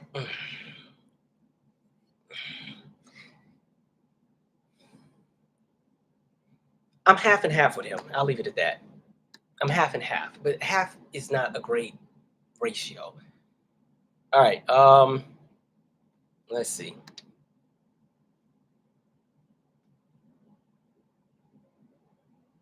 PBS NewsHour is pretty good. My fear with PBS is they about to get gutted too. Gutted, gutted, gutted. Um, let's see. Somebody said she never criticized Biden. That was part of the problem. No, actually, I felt like it was the other way around. I think if you're talking to those who were mad that Kamala lost, they were pissed at Joy because Joy was one of them ones saying it's time for him to get up out of there after that debate, after that show, and especially in the first year and a half of his term, she was doing an okay job of kind of saying, listen, y'all aren't moving fast enough with some of these different things that are taking place. So I feel like she kind of did a balanced job of calling certain things out. But at this point, I think based on what the issue is now that we're running into, I want to know: are we having the conversation of things systemically, or is this about optics, or is this about certain things that some of us may have a grievance about? Like I don't know. I just feel like that was one of the, if we're talking on a major network, that was one of the handful of shows that actually did have some real conversations here and there. They did have some nonsense where I was like, okay, Jordan, all right, Joy. But a lot of times I saw stuff on there where I was like, okay, this is a conversation that definitely needs to be had, especially when she spent time on like numbers and policy, right? Things that actually affected people. She always did a decent job of the conversation of cause and effect, which is one of the things we like to talk about here. So yeah. All right. Anyway,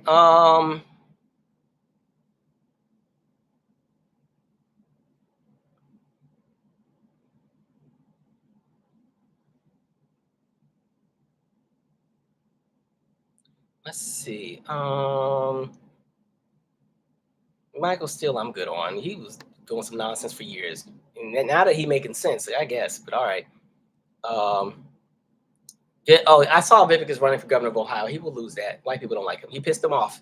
So you can't piss off the white folks and then run in their area and think you're gonna win. Nope. That's why Byron Donalds moves the way he does. He can't ever say nothing too black because his district is majority white. And as soon as he shakes the table, it's done for him. So no, he knows what he has to do. What up, Order of the Bees? Let's see. Okay, guys, I gotta get to my other topics now. I love this chat, but okay, let's see. Oh, Avocado Queen, tell us what you don't like about Roland. Roland is too self-centered for me. He centers himself in everything.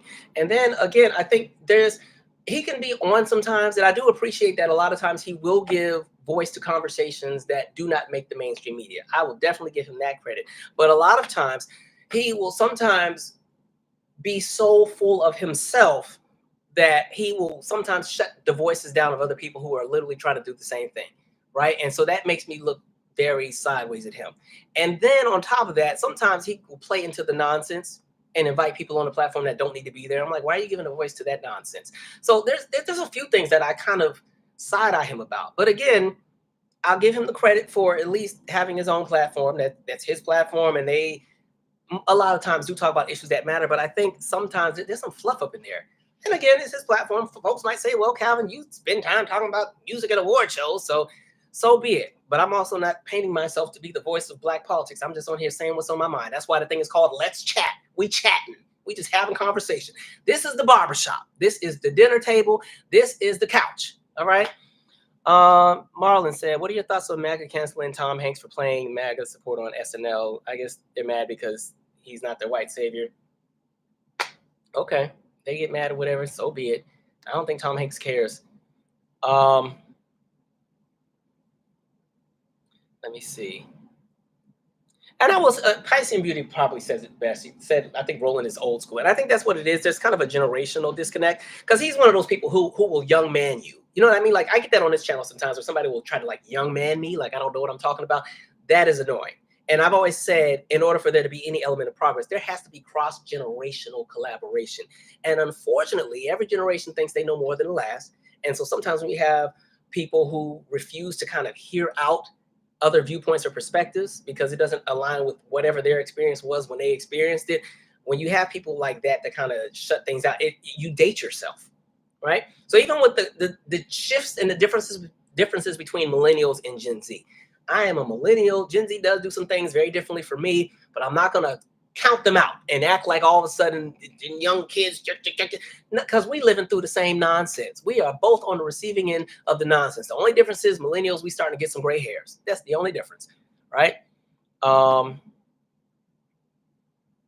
Plus, this one time when I was at Essence, okay, I'm gonna get off rolling, but I remember I was at this party at Essence Festival. It was some party me and my friend Whitney somehow got in that we were not supposed to be in because this was like some industry party, and there was only like 50 people there. So it was all of the big wigs in media: April Ryan and Bakari Sellers and Angela Bry. Janet's one of the people on Janet's team was there because she was performing that night. The Joey Harris guy that does he worked with everybody in music, Beyonce, all of them.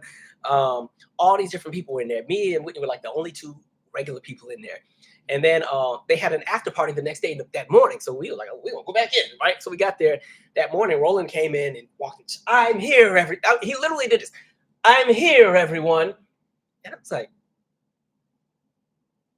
okay, cool, awesome. Okay, what time does Janet get on stage? Because we gotta go. So I'm good. Anyway.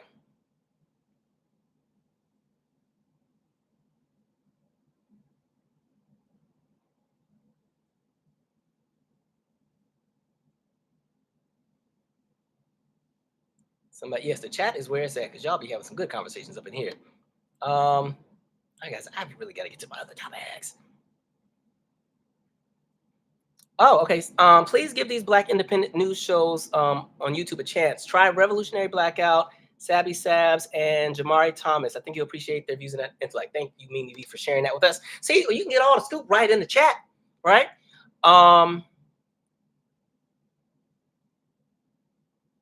SF said there has never been cross-generational collaboration, and I think that's why we keep seeing the cycle repeat itself, right? I really like at this point, and I don't remember what video I did this on, it was years ago, but I said when you're talking about that cross-generational thing, at this point, this is my whimsical vision of that cross-generational approach, right? You have the younger demographic, those who are either in high school, maybe in college. They're not really quite in the 9 to 5 world yet. They have all the time and energy in the world to go out and march and sit and block streets and do whatever they need to do and organize at 2 in the morning and 3 in the morning because they don't have to worry about raising kids or paying bills. They got that going.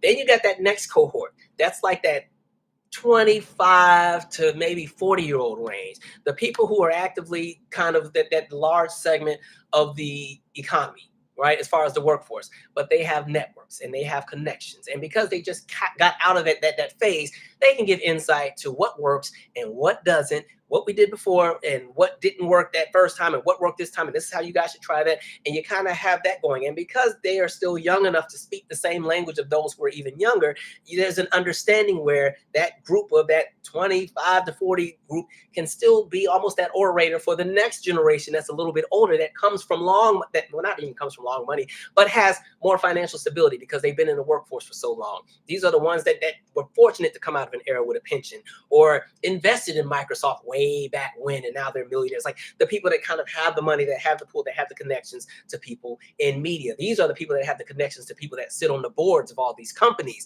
These are the people that have connections to the lobbyists that are making things happen on the Hill as far as Washington. And then once you get past that demographic and you get to like the 60 and up crowd, right? And then there's still the element of wisdom from those who came out of an era and can tell you everything that they learned from. Like you could do so much, but every group think they got it. Everybody got it. Millennial, we got our own thing. Nope. Gen Z, you can't tell them nothing. You can't tell Gen X nothing. Boomers don't want to hear it. The silent generation is silent because there ain't but 10 of them left. And the great, like, it's like, and that sounds rude, but I'm just saying there's never really been that cross-generational workaround. And I think that's why we keep repeating the same cycle. Because again, I'm really a person who really believes in that conversation, cause and effect.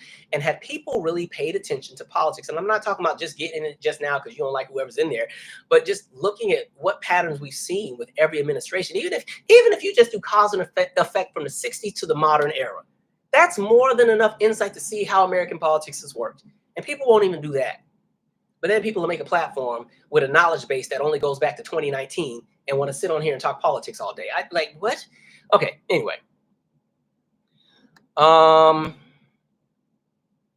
Somebody said, yeah, heavy on the gray hair is coming out of nowhere. I had one, but it disappeared. I can't find it no more. So I think it went back in. It went back in. Janelle Harris, Calvin, what are your thoughts on moving abroad? My husband and I with our kids are leaving the U.S. We truly believe America's cook. We want better for our kids' future. I think everybody can do whatever they want to do. Me personally, I don't really plan on going nowhere. At least not now. But you know, I get it. Some people are like, I'm out. But for me, everything I know is here. My whole family is here. I've lived abroad, but you know, and I think back to being a kid and being sad at Christmas because there wasn't enough money for us to fly back to the US and see everybody. Like, so I personally, everything I know and understand and love is here. And some people are going to find it elsewhere. I'm fine fighting in the trenches, right? I don't mind throwing a brick or two. So I'll be here for now, but I think people are going to do whatever fits them, right? But I think there's always going to be a collective that chooses to kind of maintain and hold on to what they fought for. You know, it's people have options. People are going to do what they do. I think there's going to be some people who like to do the bi-coastal thing or dual citizenship where they live in different places. Like I wouldn't mind, you know, having a few months living in another country and then not come back to the U.S. during a certain time. I think people have, you know, whatever they're into.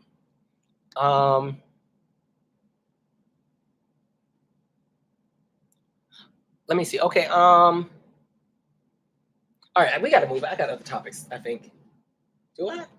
I do. Okay. So the other thing I was going to talk about. All right. I need us to stop pocket watching. Now, we've had this conversation a few times, but I saw the food stamp conversation on social media. I was like, y'all giving me a headache. Y'all are giving me a headache. started because, again, there's going to be cuts to SNAP and food stamps and programs. And again, you started seeing the conversations of, yeah, because when I went to the grocery store, I saw people getting crab legs with food stamps. I'm like, how come people always think crab legs are a luxury? Any other time, y'all want to be the I don't want to use woke anymore because white folks have ruined it. Y'all want to be the most enlightened in the room and talk about crabs and crustaceans and those are the scavengers. That's the bare bottom food to eat. Now, when people get some crab legs with some food stamps, now all of a sudden it's a luxury. It's up there with escargot and caviar. Be for real. But I need people to stop pocket watching. My thing is this: when we're talking about what, and it comes from people saying, well, my tax dollars are paying for your food. Your tax dollars, okay. SNAP is 1.8% of the budget. The majority of your tax dollars are going to blow up people on the other side of the world. It is not going to feed people. Relax, right? And on top of that, there's this idea where we punish people for not being able to afford to live. Have they not been paying attention to the United States since the 80s and how we've gone from a place where people can have a full-time job and not afford rent? We're now at a place where people have to have a full-time job and side hustles, or God willing, you get married so you can have dual income. And that, who's to say that you even got enough then? We're in a space where things have become so much more expensive, where even people who work and do everything just need that extra boost. And I, for the life of me, will never understand why it bothers people to see other people get some support. My thing has always been, if you have your stuff together and you got everything going in the way that it's supposed to go, you really wouldn't be worried about what the next person has. Like, I'm not rich. I'm not close to it at all. But if you think I'm losing sleep because somebody else might be getting lobster tail with their food stamps, you got another thing coming. Good for you. Let me know what the recipe is, right? Y'all know I stay asking for a recipe. The next thing I need is a chicken and dumplings recipe from scratch. So send me that, calvinbmichaels@gmail.com. But or calvinmichaels.com. Send me that. But no, like, I'm not worried about that, right? And so the other thing too, when we talk about it, they made Black folks the face of food stamps, when in reality, the majority of people on food stamps are white, of course. And it's wild to me because you have 47.6 million people on food stamps. That should tell you something. That should tell you that the issue is not the people who want to eat something decent. The issue is we live in a country where you can have almost 50 million people not make enough to eat, even when they work. I had some numbers I was going to share. Y'all know I have no problem giving numbers. So even when we're just talking about where all our tax dollars go, I want to spend a second on like who's getting SNAP benefits, because they want to paint it to be the single Black mom that ain't got a job and make her the face of it, and that's the image they want to put, and then everybody wants to police it and monitor people at the self-checkout. Be for real. Excuse me. So when we're talking about recipients, right? 12% of recipients are under the age of 5. 12.7% are between the ages of 6 and 11. 6.5% are between the ages of 12 and 14. Again, these are all people who are not in a capacity to work because they're children, right? 5.6% are between the ages of 15 and 17. 7.2% are between the ages of 18 and 24. Those often are college students and people who just got their first jobs. Also, people who've enlisted in the military. Understand, you ain't making no money in the military until you start climbing the ranks. When you come in as a private E1, E2, E3, E4, you ain't making no money. Plus, their housing is usually paid for if you're in the barracks. So they're not making big money right away, unless they came in as an officer. Then the numbers are a little bit different. 23.1% of people are between the ages of 25 and 44, and another 21.4% of people are between the ages of 45 and 64. And then you still have an 11 percentage point of people who are over the age of 65. So it's something that affects everyone. When we're talking by race, 62.7% of SNAP recipients are white, even though they made us the face of it. 27% are Black, 3% Asian, 27% Hispanic, 87% native born, 12% foreign born, 23.4% no high school diploma, 39.0% high school diploma or GED, 19.6% some college or no degree, 8.3% associate's degree, 9.8% bachelor's degree or higher. 24% of people are employed. Are employed all years of the month. 24.1%. Some that are part-time. 14.3%. Not employed at all. 61.6%. Two-parent household. 43.9%. Two married parents. That was interesting how they wrote that. 33.1%. Mother only, 45.5%. Father only, 5.1%. Grandparent-led household, 3.4%. No parent at all, 5.5%. The point that I'm making is that everybody has some journey that they're going on. It is not your place to worry about it. And then the other thing I need people to think about too, because some of the conversations have been, well, we want to regulate what people can eat. So, they can't have this, they can't have that. They should only have the fresh produce and vegetables. Then we forget about the conversation of food deserts. I already told you, like even with DC, right? DC has 49 grocery stores as far as full service, meaning they got produce, they got snacks, they got everything. Right? DC is divided into 8 wards. Ward 7 has 2 grocery stores. Ward 8 has 1 grocery store. That is 3 grocery stores for 155,000 people. And so the conversation is so much bigger than just what you think somebody's supposed to be getting or what you think your tax dollars are paying. Like people really think that, when their tax dollars go out of something, that somebody's buying lobster tail off of the half of a cent that their tax dollar probably went into that. Like, relax. And then we've already had the conversation when we're talking at food deserts, 20% of Americans get their groceries from Dollar Store or Dollar Tree or Family Dollar. What do you think the quality of food is like up in there? And you want to sit here and police? Like, I do not care. If you want to use all of your food stamps to get lobster tail and conchs and scallops, go for it. Now, when you use it all, you just wait. Good luck until it's time to replenish. But it's not your place to sit here and police everybody. Y'all will police poor people, but have nothing to say to rich people who screw us all over. That's what I don't get. You got people fighting to make sure that we don't change the tax code to ensure that the wealthy pay a little bit more in taxes so that our infrastructure can properly be funded and that the debt of this country is not weighted on the working class and the working poor. Y'all will be ready to fight somebody. Let me say something about Jeff Bezos. He is doing so much. I'm like, okay, right. And then they go to the grocery store and they see somebody in there who done went and got some pomegranates with some food. Said, what you doing getting pomegranate? You better get some apples. Getting pomegranates and star fruit. What's wrong with you? Using my tax dollars to get fruit. Like, are y'all good? Because what is in the water? I don't know what it is. My God.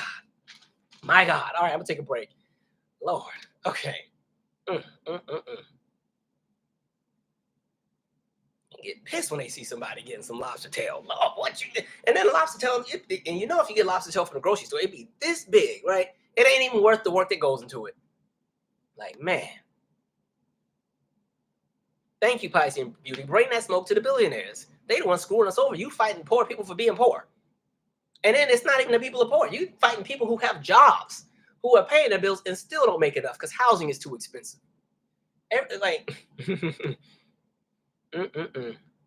People need to learn to mind their business. That's why I say mind your business so that you can age well. People shriveling up, because their face all stuck and pissed off, trying to see what somebody else is doing at the register next to them. Like, relax.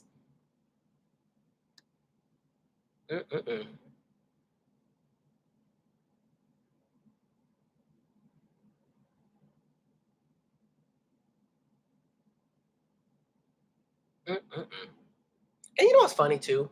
A lot of the folks that be doing all this be in the program themselves. That's the wildest part to me. Some of the ones who got the most to say are on every program, got all the benefits coming. You know how many times I would see interviews? I think back to when they were trying to gut Obamacare. When it was it almost got gutted, but McCain went up there and said no. Right, the one decent thing he did. But when it was time for those town halls and all the working class white folks were freaking out because they thought they were going to lose health care because they didn't have anything else. And they were in them town halls going off. You think you can beat that? I picked like strep veins, red faces, eyes bulging out, blood pressure getting high. The wife trying to pat the husband to sit back down and calm down, about to lose it. And I'm like, but y'all the same ones voting to get rid of it until it comes to your doorstep because you thought it was going to be some other people suffering. Make it make sense. I'm gonna make a new album called "Make It Make Sense," and it's just gonna be that song on 12 different tracks with a different melody, remix, acapella, instrumental. All right.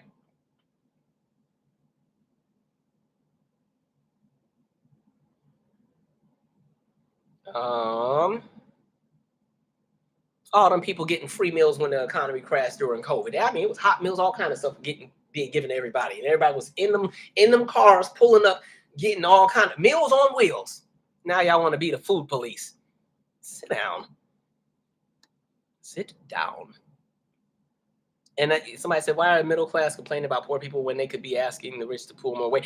And my thing is, the middle class don't really exist right now. Look, even when I think of all these people who just lost their jobs in the last few weeks that work in the federal government, these are people who are living nicely. You know, well, some of them weren't making no money because, like I said, not everybody in the federal government is making six figures. You got people who are making less than $30,000 a year. So, you know, you have people who had decent lives, who were, you know, paying for whatever, had an apartment or a car or a house or wherever they lived. And overnight, here comes Elon and crew and fired all these random people, and they're trying to figure out how to piece it all together because unemployment is not something that you get forever when you lose a job. And depending on what state you're in, it's not a whole lot. Some unemployment pays less than like $300 something a week.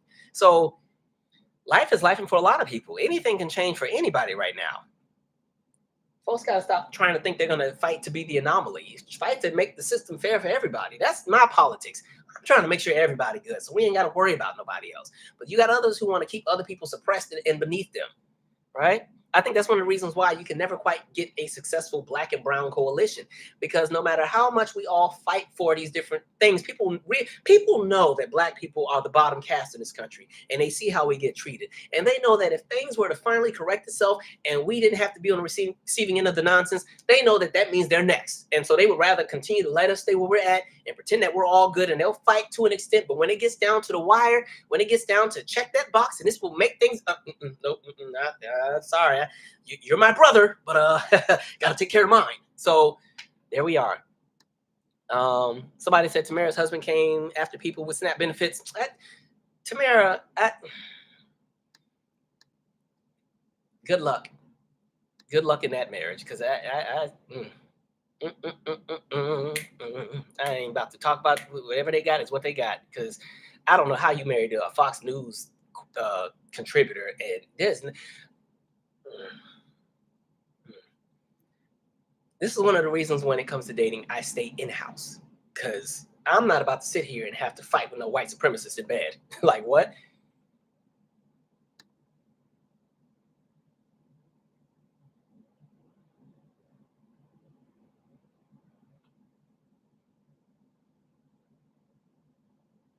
Somebody said paycheck to paycheck ain't living. It certainly is not. And I think it sucks that even people can't even save right now, right? I was so pissed I had to buy a car the other week. I was so mad because, first of all, I was living large because I didn't have a car payment. Like, I am not into cars. I don't care. I just need to be able to get there. And as long as I can get the music to play, we good. So my car was great. I had that car for 14, 15 years. Unfortunately, I was driving the other day. The sounds that it was making were just so expensive. I was like, dang, it's time. It's time. And I really didn't want to buy a car, but I was like, you know what? Do it now, because you probably won't have another 18 months. And God willing, with whatever's happening with tariffs and that stuff, the prices might skyrocket again. When I tell you I was pissed I had to go and buy a car, man, I was so mad because now I got a car payment again. But I am telling you, like, I am not trying to have any new expenses if I don't have to have them, right? All right, anyway.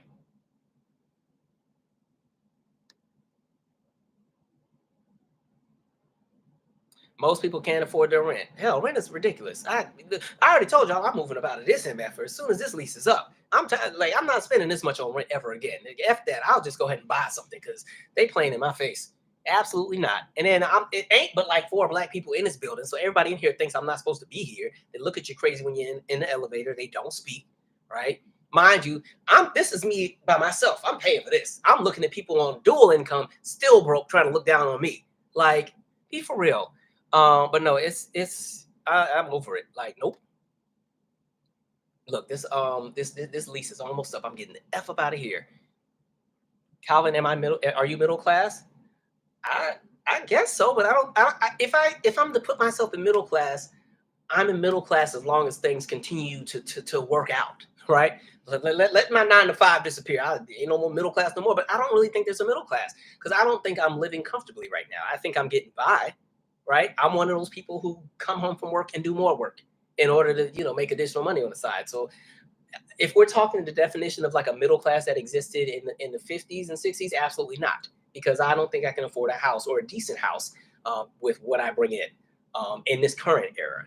I'm all right, you know, I can still afford different luxuries. Clearly, I just said I bought a car, but no, I think I'm in the same space that a lot of people in the middle class are in, where all it takes is some shenanigans to take place, and life can change drastically. So yeah, that's life for me. Did you go foreign? Look, I got a Toyota because I know them cars last forever. And they had the best deal. I know y'all gonna be like, you're supposed to buy American. Look, F all that. I'm trying to save my money. Okay, until y'all stop endorsing all the other nonsense. Leave me alone. Leave me in mind. What is this? Let's see.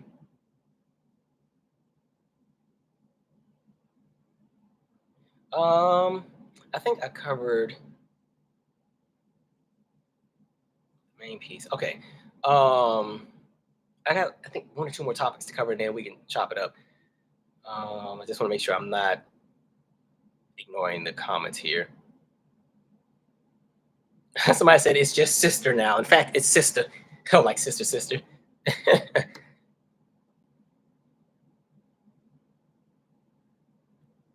All right. What else did I have here? Actually, I guess that was everything on my list. Let's see what else we got to cover, folks. I think oh yeah, I forgot to. Okay. Tiger Woods and that White House party. First of all, like I said, there will be some in the collective that you. That's all you can do. Just I saw them pictures from that White House Black History Month party, and they were in there. I was like, what is going on?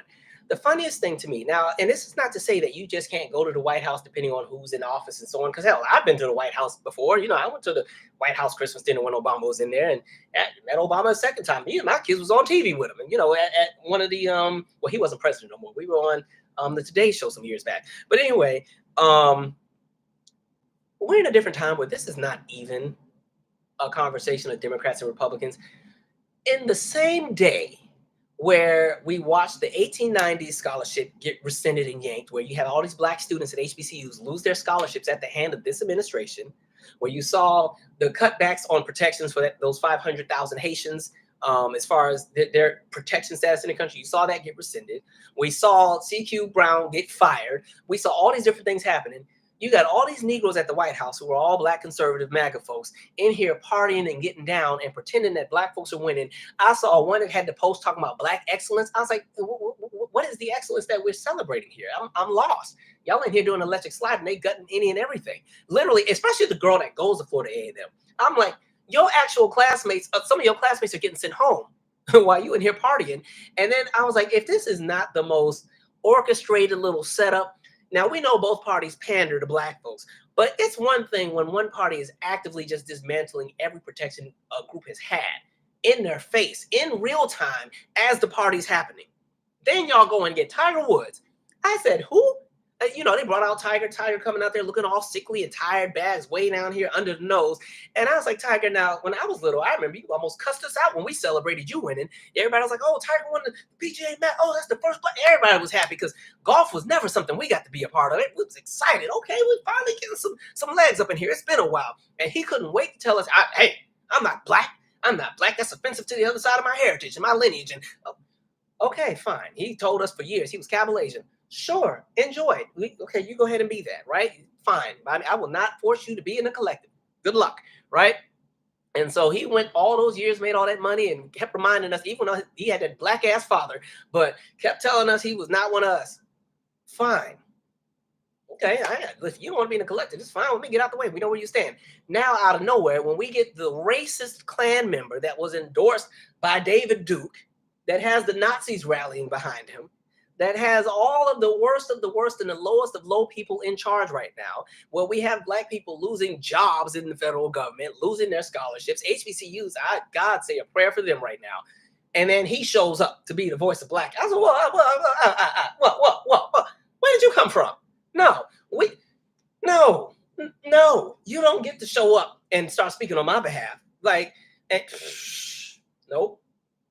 he ain't been right since that girl hit him in the head with the golf club anyway. And he was stupid with that anyway, because clearly, whatever happened when he got whacked in the head with that golf club, his equilibrium has never been the same, because that's when he started to suck as a golf player. Remember, up until he got whacked, he was winning all of them little PGA tournaments and golf course in Florida, golf course in Georgia, golf course in the great state of South Carolina, winning them all up. As soon as he cheated on that white woman or whoever he was with, and she chased him down, and he hit him, she hit him in the head with that golf club, and then he tried to get in the car and drive, but mine went bad and he fell out. Then the car crashed into the median and everything else like that. He has never been the same and hasn't won anything since. He's a fool, because I would have sued her. That was the end of your livelihood right there. That would have been a great lawsuit, because everything that she got in the divorce would have came right back to me after I sued.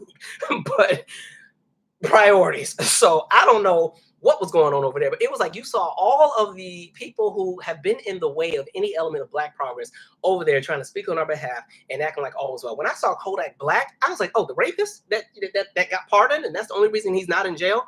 He's going to be the Black excellence for tonight? Okay. Bet.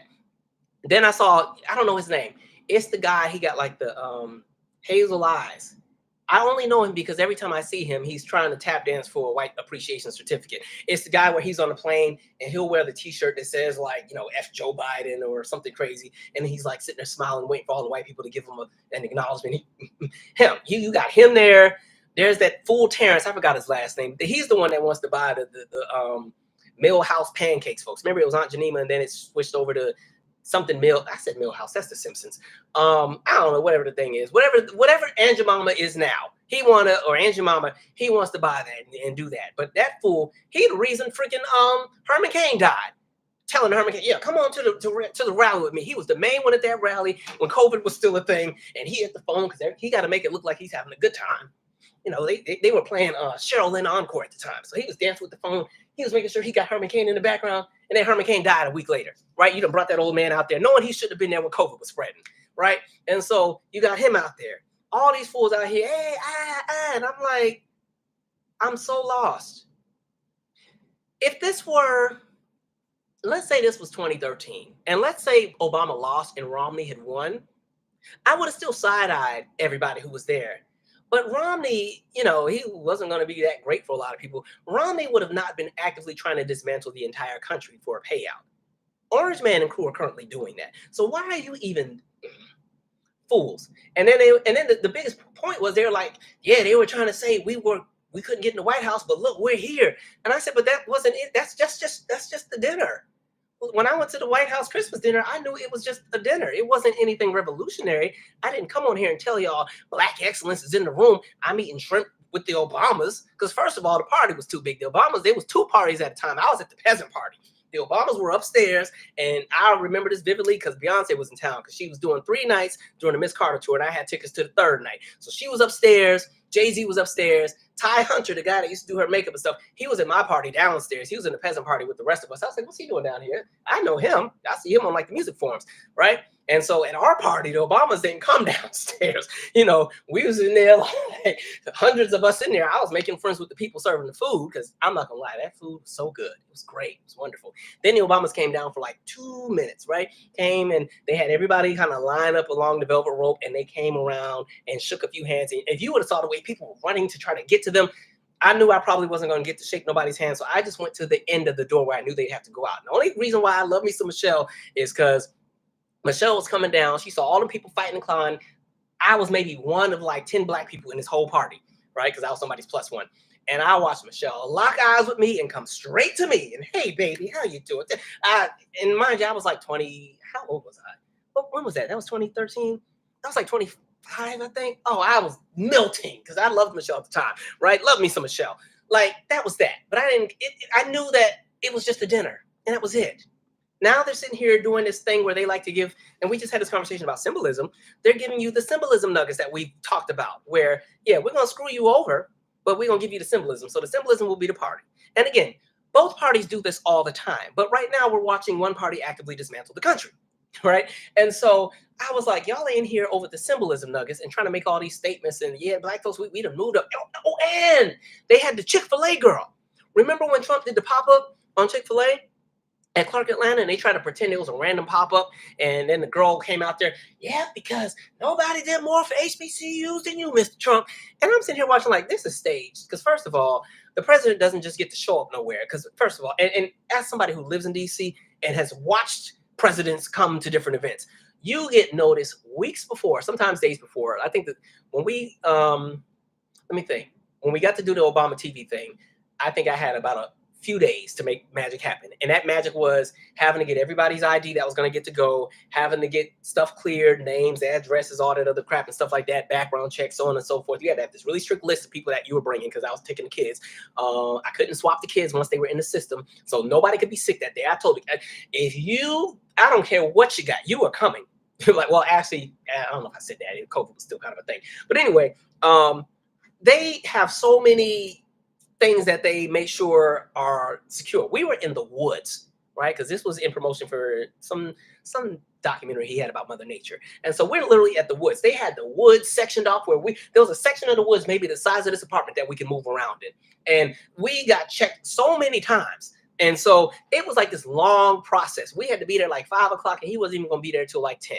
That's how serious it was. So if you think Orange Man was going to show up at Clark Atlanta last minute and pop up, and then there's nobody in there, and then there's this random staff member who all of a sudden has the numbers on what Trump gave to HBCUs, which I was like, in those numbers, again, we already had that conversation. That was just a continuation of a program that was already there when, again, the previous administration, as far as Biden and Kamala, had proposed a $2 billion funding for HBCUs, which was a whole lot more than the 300 whatever million every 4 years that they were offering. And just to put that into context, it's still not a lot of money. If you're talking just Howard's endowment alone, it's $800 million. So $300 million is not a lot to spread across 106 or 107 HBCUs, right? That's everybody getting one water fountain. So yeah, I was just like, y'all got the lamest of lamest people in here trying to speak on behalf of Black folks. I was too done. But Lord, when I saw Tiger Woods, I said, okay, all right. We are having a time. That's funny to me. Anyway, I said, it's just that girl that was from Florida A&M. I'm like, you are literally what? Actually, I'm gonna find them numbers, because while we're at it, all the school, all the people who just lost that scholarship, 1890s scholars program, HBCUs. I just, for the sake of my peace of mind, give me the list of schools, please. No, I don't want to donate. Just give me the article, please. Everybody always trying to get $1 out of something. Damn. Where is that list? I'm gonna find that list. We're gonna go through it. Come on. Provided scholarships to students at historically Black colleges. Program provided full tuition and other expenses aimed to increase the number of students studying agriculture and related fields. 19 HBCUs across the country participated in the program. Can you give me the 19? No, that's what I want. Give me the 19. Give me the... Okay, Alabama A&M, Alcorn State University, Central State University, Delaware State University, Florida A&M, Fort Valley State University, Kentucky State University, Langston University, Lincoln University, North Carolina A&T, Prairie View A&M, South Carolina State University, Southern University, Tennessee State University. I almost applied there at one point when I was first looking at HBCUs that I wanted to go to. Tuskegee University, University of Arkansas Pine Bluff, University of Maryland Eastern Shore, Virginia State University, West Virginia State University. You have students at all these schools who literally just lost their way of funding their education, and y'all in there doing the electric slide, celebrating, talking about Black excellence. I already told you, I kind of feel some kind of way about the phrase Black excellence anyway, because I feel like it creates an environment where we only celebrate those who are the top notch within the collective, and it kind of almost creates somewhat of an elitist approach where it's almost like everybody else in the collective doesn't matter. Because the question becomes, well, what actually defines the excellence? Well, is that by the amount of degrees you have or how much you make, or is it by what you do for your collective in your community? Like, so I've kind of steered away from using the phrase Black excellence, because I don't think we have to prove ourselves to exist. We're excellent already to begin with. And so I think we have to sometimes be careful of making sure we're not working and living to appease other groups of people who may not see us. We don't have to, like, I'm at a place where I could give 2 F words about what anybody who does not look like this thinks about me. I don't care. I'm not moving to try to appease or get a white appreciation certificate. I don't care. It's about me and myself and I, which is why sometimes when like white conservative men come into my comments and like, I actually used to think you were one of the smart ones. I'm like, I don't give a like, I don't know why you watching. Y'all are not my foundation is not rooted in making sure y'all are good. So when it comes to like the idea of like black excellence and all that, yes, I want to celebrate us. I love us, but I hope we're doing it for us and not to try to say, when you hear those conversations, this is what they didn't want you to see. I'm not worried about them. They're going to stay collectively stupid over there anyway. So why are we wasting our time with it? All right. That's where I'm at. Let's see.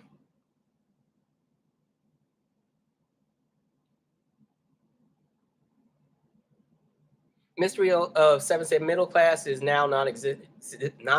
Exactly. That's kind of how I see it. I don't really see a healthy middle class right now. I see a healthy middle class. I see middle class is very dependent upon whatever happens with the economy. Somebody said the most performative BS I've ever seen. It's just like, what a time.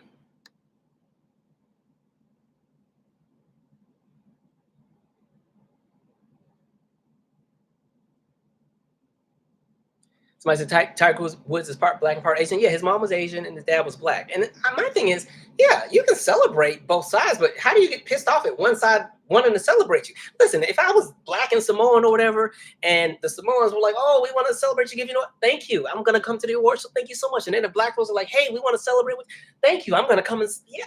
I'm not going to be like, don't be trying to put me in with y'all. Like, what is the point here? And that comes from the fact that I think he saw blackness as something he didn't want to be associated with. He's not like those other Negroes. That's what I saw, right? Did the president invite Kendrick Lamar to that party?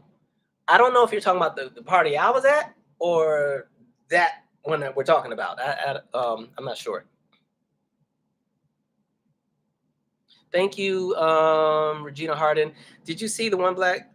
I did see that. Did you see when the one black guy got too close and he looked like he was gonna go in for a hug and Trump backed up just like SNL? I did see that. That made my day. And that was the guy that's on the plane with the t-shirts that the F Joe Biden or whatever they got. And that it was the guy with the eyes. Like he was running to try to give Trump that hug. Trump, ooh, touching. It's like, oh. I thought you loved the blacks because that's what we could call the blacks by the blacks. My Lord. Okay. Oh, Rod Wave was there too. I said, whatever. All these entertainers just be dropping it. That's his name, Terrence K. Williams, a loser. I don't even waste my time talking about him. But I tell you what, you go to Tarian Reloaded Reigns channel, he be tearing a new one with Terrence. He be letting Terrence have it. Pearl Milling Company. Okay, that's the name of the pancake syrup stuff. Thank you. I didn't remember what it was called. Somebody said they did Herman wrong. They certainly did.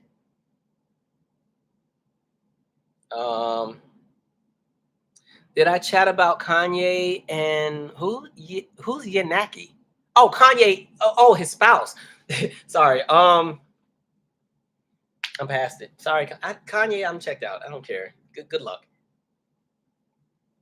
Good luck. And it pisses me off because he was one of my favorites growing up. Like I've always been an R&B head to begin with. But when it came to rappers that I really, really liked, most of my favorite rappers I liked because their music was very melodic. So if you listen to like my favorite 3 rap groups, Little Brother, Outkast, Tribe Called Quest, all of them have these very expansive catalogs that not are just only lyrically good, but sonically the music and the melodies are so great that it's like it pulls you in. And that's what I really used to like about Kanye, especially those first 3 albums. Like Late Registration and Graduation and College Dropout might be one of the handful of rap albums where I can actually rap all the lyrics, because y'all know I'm bad with lyrics. But anyway, Kanye, nope, not doing it. Enjoy. You do whatever you got to do. Let's see. Somebody said Trump will be impeached. Who knows?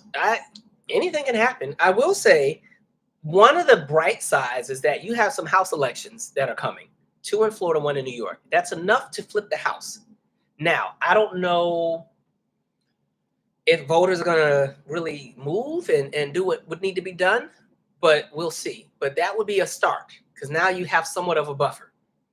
somewhat of one. The house is already really tight anyway, but you know, being able to flip it shifts things a little bit more.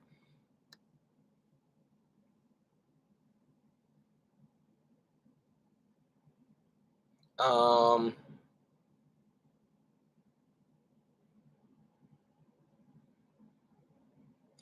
Calvin, did you see my question? There's a lot of things I don't know what I'm looking at. Let me see what you asked here. Hold on, let me scroll back up. I wish there was a way that I could actually respond to every single comment in the chat, but these lives would be like 30 hours long by then. Hey, Calvin, not to go off topic, but I emailed you a few days ago. Okay, I'll double check and look. I haven't got to my emails because I was dealing with the friend that passed. So we've been trying to deal with that because my friend that will be singing at the funeral, we were trying to figure out the song they were going to sing. Like this, that's another. I don't even want to go open it because that is a level of hurt and stress in itself. So we'll leave that for now. But yeah, it's weird when you get to that age when you start burying your friends, right? We expect to bury our grandparents and our parents, but when it starts being friends and stuff,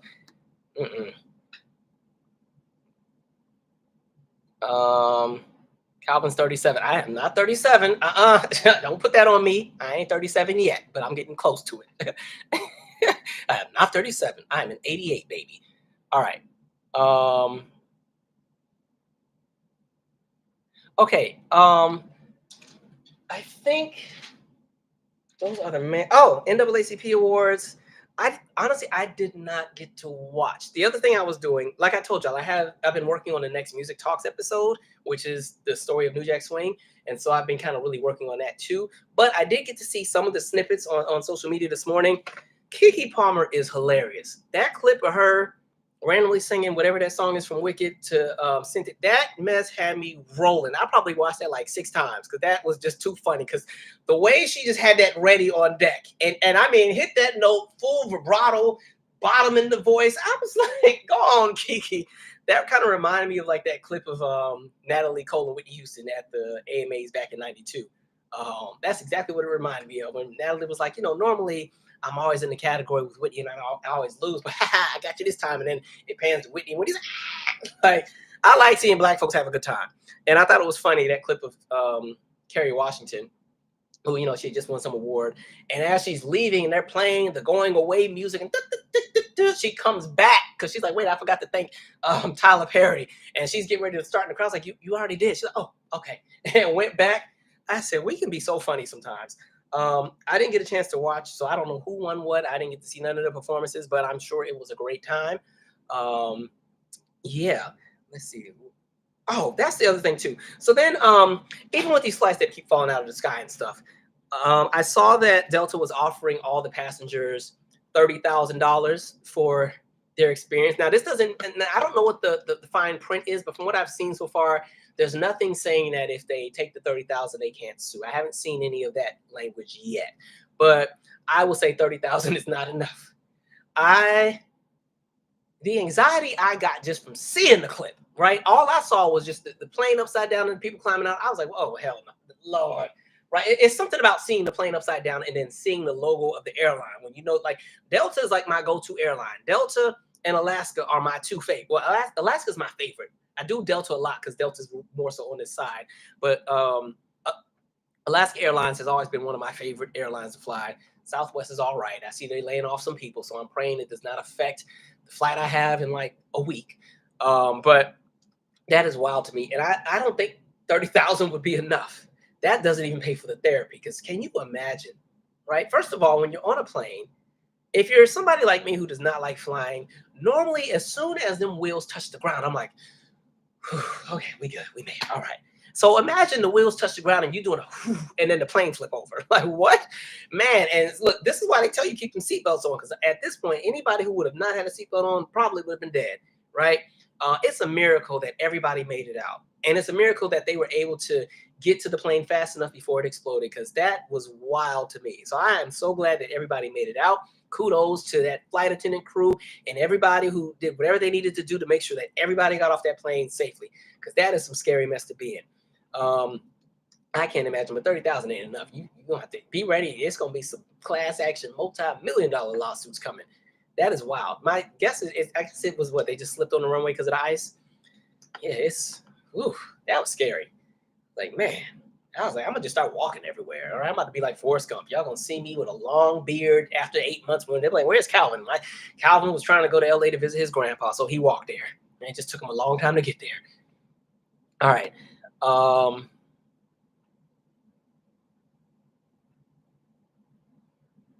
Somebody said there is inside Hickey Life 23 said there is no middle class at all. About 4 seats that we can flip, two in a house, and I'm sorry, 4 seats we can flip two and a house, and 20% in the special elections coming in the next couple of weeks, March and April.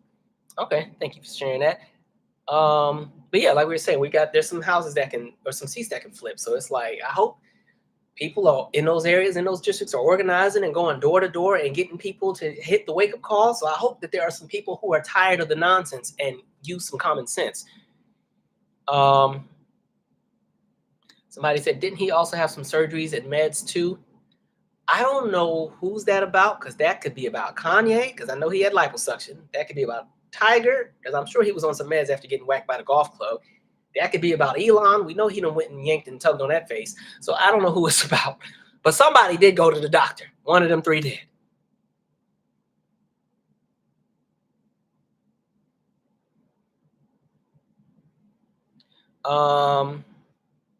Oh, Lil Boozy was there too. What a Lil Boozy, the rapper that brags about getting his 12-year-old a stripper to go and you know what with, right? And then talking about family values.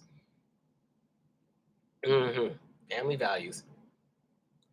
WW said Bone Thugs melodies were top tier too. Yeah, I really enjoyed their stuff as well. I can't get none of the lyrics right, but yeah, you get the crossroads. I got the and I miss my Uncle Charles y'all line, and the rest of the song I'm up there making it up, right?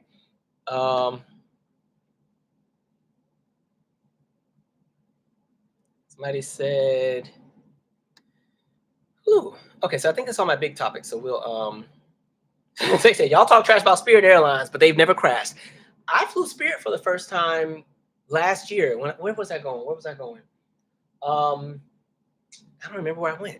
It was probably somewhere on the West Coast. It was a last minute trip, and it wasn't too bad, you know. Oh no, it was when we no, that was Frontier. I did Frontier when I went to Miami for the film festival.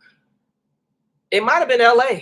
You know, that's a 5-hour and 40-minute flight on Spirit, but it was cool. Nobody was fighting at the terminal because, you know, I came in there ready just to, you know, I had on comfortable clothes just in case I had to fight, because every time I see the clips of the people just throwing down at the airport, it's always at the Spirit or the Frontier section of the airport. And so I was ready. But no, it was a smooth flight. I ain't had no problems. And great customer service.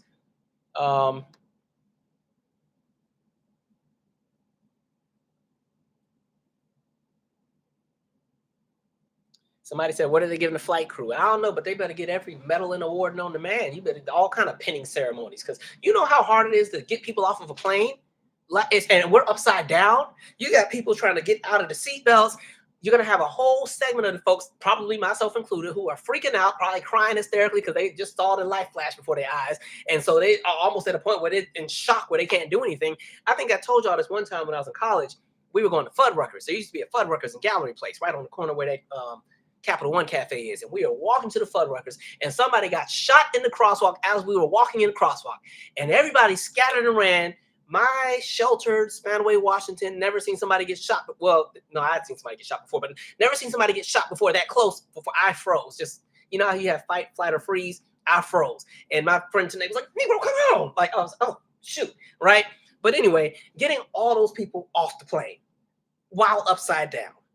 You don't even know, and mind you, people probably got broken bones. Somebody hit their head. I saw the man in the neck brace. You know, he probably hit his head on the roof, and all kind of injuries. So you got people trying to move out of the plane with injuries. You got the ones who are still trying to grab their bag. You know, I heard the flight attendant telling one person, "Put the phone down," right? Still trying to record. Whoa, bro, this is crazy. Our plane just crashed, and I'm like, what is wrong with y'all? Get off the plane, and run far away, because there's all kind of fuel leaking out of the plane. And as soon as this thing explodes, everybody's collateral. Get as far away as you can. But yeah, so wild times.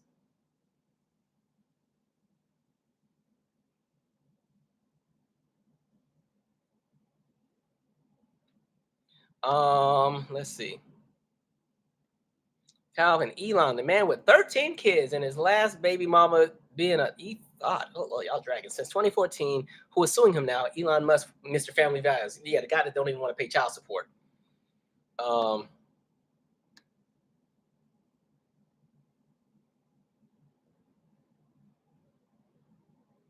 Somebody said there was an airline worse than Spirit back in the day called Pro Air. I don't know if I remember that one. Yeah, I don't know about that one. I don't remember that one.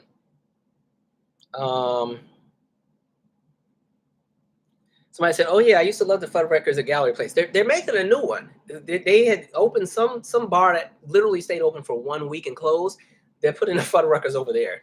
I'm good on Fud Records. It was never really a favorite of mine. I did like that you could make your own stuff, but you know, let's see. Somebody said y'all are distant Spirit, but they're landing every flight. And let me knock on some wood. Let's keep it that way. Okay, this is real wood. Okay. Let's see.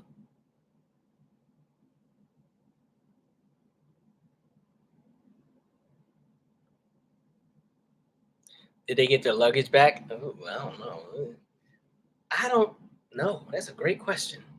I try not to pack very important things on the plane. Like I don't like taking like I'm a very light traveler at this point. I normally just have a quick little light bag and be up out of here. I don't ever want to have too much valuable stuff because I learned, especially that time when I had my uncle's funeral and they lost the luggage and I had to go to the funeral in regular clothes. Like nope. So I try not to do too much with packing it all. Do I watch the NFL? I don't have a favorite team anymore. I mean, I used to be a big Seahawks fan, and once Pete Carroll was out of there, and then the rest of them all left, I stopped caring. Plus, the NFL be pissing me off a little bit, so I don't really have a favorite team right now. But I'll catch the game every now and then. Somebody said same. I don't check bags. I do a quick carry on. I don't like checking that under the plane at all. Like man, I know when we were filming the movie in LA, there was some stuff that I needed to bring too, so I had to check my bag. And I remember I was praying, like, please do not lose my luggage because we needed to film in the morning. Please have my luggage on when we land. All right, let's see. So we got. Oh, this is good. I'm doing good on time. I was trying to start making these lives a little bit shorter, so I'm not holding y'all hostage all night. So I got a little bit of leverage here. There's a few other things I did want to talk about. I just want an opinion, right? Don't fight me. Let me pull this list up. I saw the list of the Rolling Stones top 20 R&B songs of the 21st century. Mind you, this list is from a few years ago, but it just now it popped up again, and I don't remember seeing it the first time. Rolling Stone top 20. Let's see. Top 20 R&B songs. There's one song I am not sure about, and I promise I'm not a hater. I just was like, that one. Give me the list. Let's go. All right. Okay. Number 20. Okay, and this is best R&B, so rhythm and blues songs of the 21st century, meaning anything that came out after 2000, okay? Or 2000 afterwards, okay? Number 20, Michael Jackson, You Rock My World. I said, okay, all right, cool. 19 was SZA, Snooze. 18, Solange Knowles, Cranes in the Sky. I'm like, okay, cool. Tony Braxton, He Wasn't Man Enough, number 17. Maxwell, number 16, Pretty Wings. 15, Aaliyah, Rock the Boat. 14, Beyonce, Love on Top. 13, Her and Daniel Caesar, Best Part. 12, Pharrell, Frontin'. 11, Miguel Adorn. Number 10 was Brandy, Full Moon. Number 9, Erykah Badu, Bad Lady. Number 8, John Legend, Ordinary People. Number 7, Alicia Keys, Fallen. Number 6, Frank Ocean, Thinking About You. Number 5, Mariah Carey, We Belong Together. Number 4, Mary J. Blige, Be Without You. Number 3, Beyonce, Dangerously in Love, Part 2, or 2. Number 2, D'Angelo, Untitled How Does It Feel. Number 1, Confessions, Part 2, Usher. All right.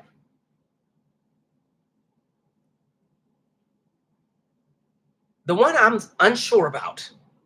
Now, I love Beyonce, but I said Dangerously in Love 2 is the third best R&B song. Like, first of all, Beyonce has better songs. I just need to get some additional opinions because that was never my go-to, like, Beyonce song out of the R&B gems. Like, even on the Dangerously in Love album, Rather Be With You, in my opinion, was a better song. Me, Myself, and I was a better song. Signs was a better song. Speechless was a better song. Yes was a better song. And in, and there's two versions of Dangerously in Love. There's the one on the Survivor album, and there's the one on Dangerously in Love, the album.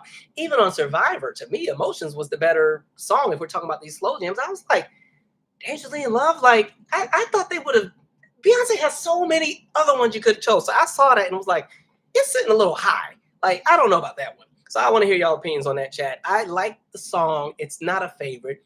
Even at the concerts when she performs it, I'm like, okay, all right, cool. I just think she's had so many other better ones. And I said, so this is going to be number 3 for her. Like, because even in hers, I just think she has such better songs they could have highlighted. I will give her the props to the fact that it's great when she performs it.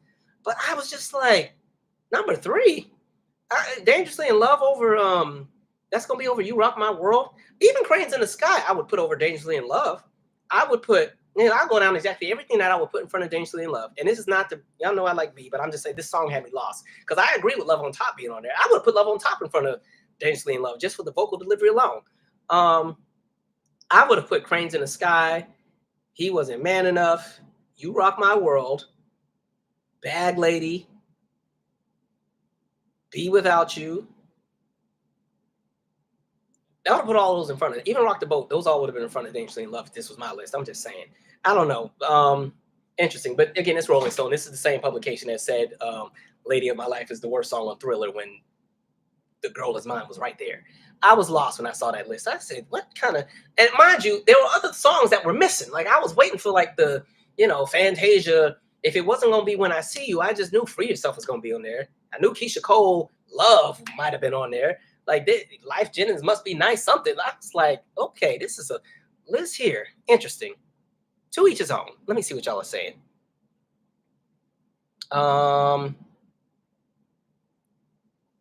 The SZA song Snooze, I didn't play it a lot, but I remember it having a really big impact and really being around a lot. The SZA songs I like, the SZA song I really liked was Weekend. I thought Weekend I would have swapped Weekend out with Snooze, but Snooze is done what it does. Let me see here. Y'all are still going off about Spirit Airlines. Somebody said, why only 20? I don't know. That's what they had.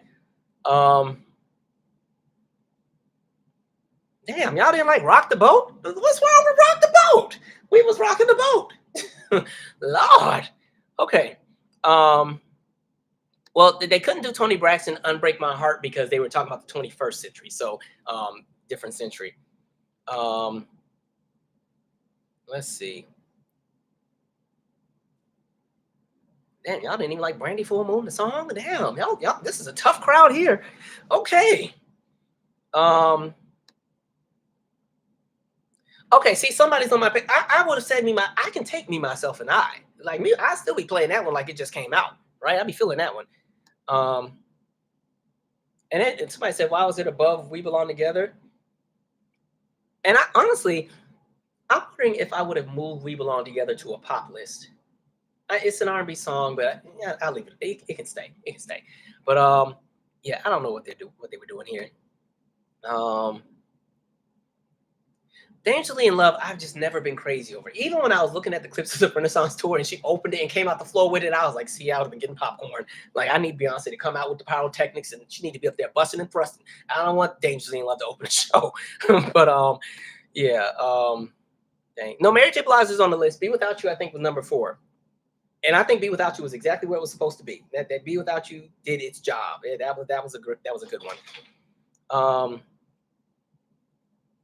Somebody said Fight Me Over Dangerously in Love. Maxwell Pretty Wings was on there, but they had it at the bottom of the list.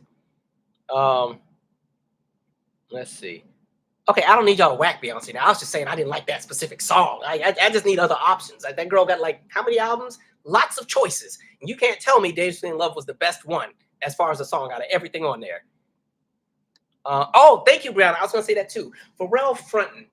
I have never classified that as like a contemporary R&B song. That to me was like a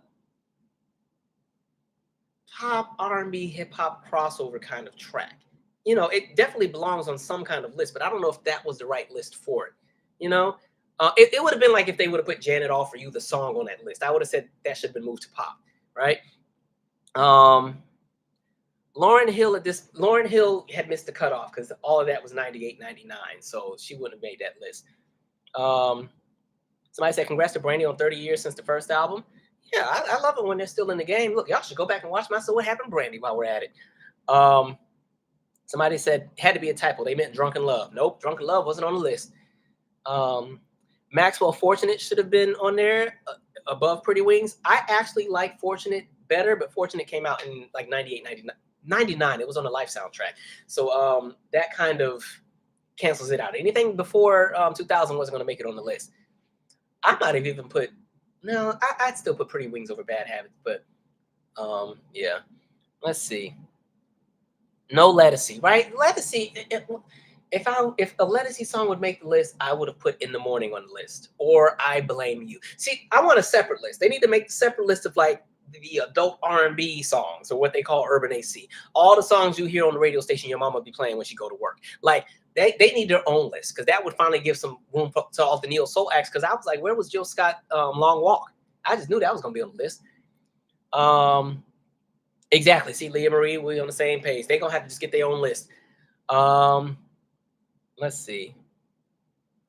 And I'm wondering if maybe they had a top 100. I don't know if they had a top 100. I just saw the top 20 floating around. So maybe some of these people were there, just not in the top 20. You know how these lists go. I really don't take Rolling Stone serious, but I love to have these music conversations, because music is always a way to ease the tension from all our political discussions, right? Oh, okay. So they did have 100. Oh, okay. They had 100. Let's see. Okay. All right. Do we want to go through all of them? All right. We got time. Let's see here. All right. Now, okay. Now we're cooking. We're going to go back. I'll take it back. We're going to see what we have here. 100. Raheem Devon, Woman. 99. B2K, Bump, Bump, Bump. And we'll stop every time we get through 20 of them. 98. Ryan Leslie and Cassie, Addiction. 97. Avant, Making Good Love.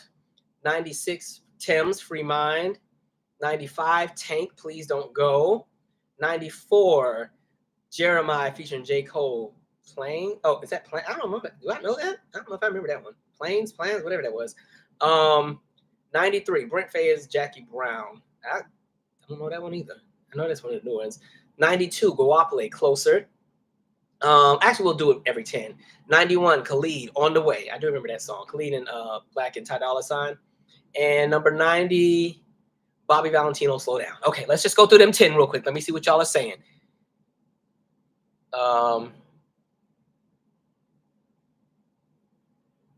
Calvin, I've been listening to your music. I appreciate it. I'm going to actually start promoting it after this week, I promised. But I appreciate those who've been listening. I'm getting some decent numbers, especially with people actually purchasing, so which is kind of cool. I appreciate the older people who follow me who like to still buy music, because they are not streaming. So yeah, I appreciate the streams, and I think you for the purchases. Let's see. Planes is not R&B. I don't even remember what that song sounds like. Is Guapole considered R&B? Well, you know how the industry is, and they put everything black in the R&B box. So the answer is yes at the same time, but it could kind of go in another space. Okay. Closer is a classic.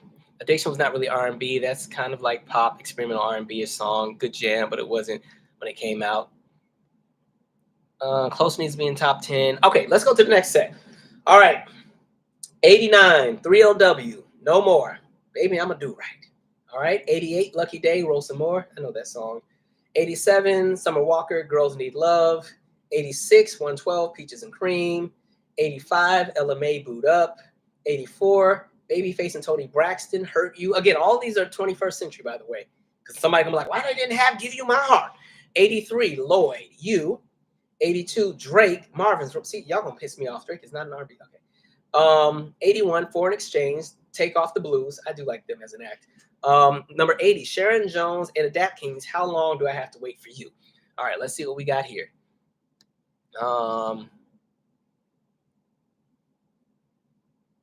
Somebody said Where I Want to Be by Donald Jones. Got to be on there. Got to be close to the top 30. 3LW. Okay. So with this pop conversation, it's going to be weird because, like I've said in some of the music-related episodes I did, 2001, anything that came out in like 01 and some parts of 2002, and they were R&B acts, a lot of their sounds were so much more pop-oriented just because that's the way the industry was shifting. So like a Destiny's Child, Bootylicious, and Survivor are a lot more pop than, you know, Cater to You, right? Janice, All for You and Someone to Call My Lover were a lot more pop than I Get Lonely or I Want You. You know, what else was out there at the time? It's just, yeah, folks were a little bit more pop at the time.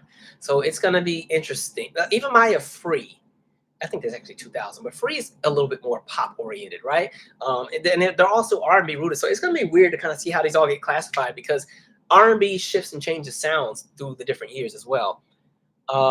Let's see. Somebody said, yes, Lloyd. Somebody said, leave Gen Z alone. I didn't say, oh, somebody else said it. Okay. I don't have beef with Gen Z. Like I said, we in the same struggle together right now. The only difference is some of us just got some gray hairs and they don't. Sunshine Anderson, heard it all before. Boot Up should have been further up. I like Marvin's Room as a song, but I guess he is technically singing the whole thing. But okay. All right, let's keep going. 79, India Ari Brownskin. Pretty Ricky, number 78 on the hotline. Dwelle, number 77, Find a Way. I used to love that song. 76, Cisco, Incomplete. See, now this is confusing because Incomplete came out in 1999, right? I vividly remember that was 1999 because that was the year the album came out. I had just got back from Italy that summer. Drew Hill had the You Are Everything remix, and at the time, Cisco had the song Got to Get It. Okay, you know what? Maybe they're going by the time it was released as a single and not the time the album came out.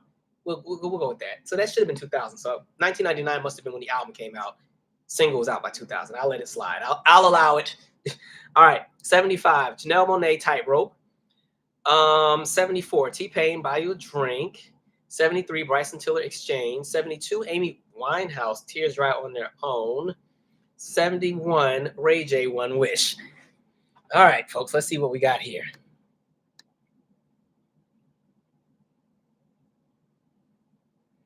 This is an interesting list. And why are y'all whacking 3LW so bad? Y'all let 3LW is at the bottom of the list. Y'all, they can't be, what were they, 97 or something? That's it. Nope. Listen, 3LW was a time when I was a teenager.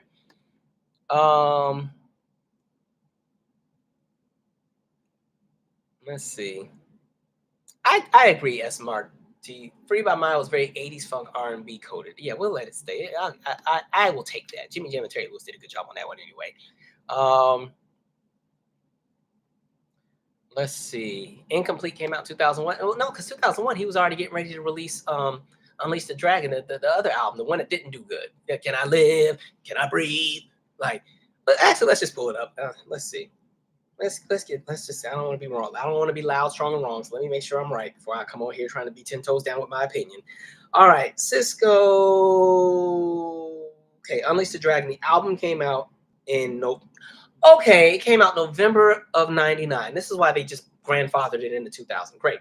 And then Incomplete, the single, even though the album came out in 99, the single was released in July of 2000. That makes sense. Okay. Let's see.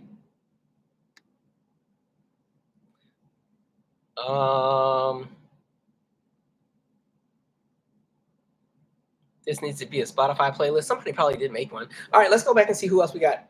I'm over here holding y'all hostage with this list. Okay, now we're at. Oh, I'm sorry. I never said 70. 70 was Tiana Taylor, Gonna Love Me. I like that song a lot. All right, 69, Jay Holiday, Bad. The irony. All right. I'm just talking about the idea of 69. 68, Sierra Goodies.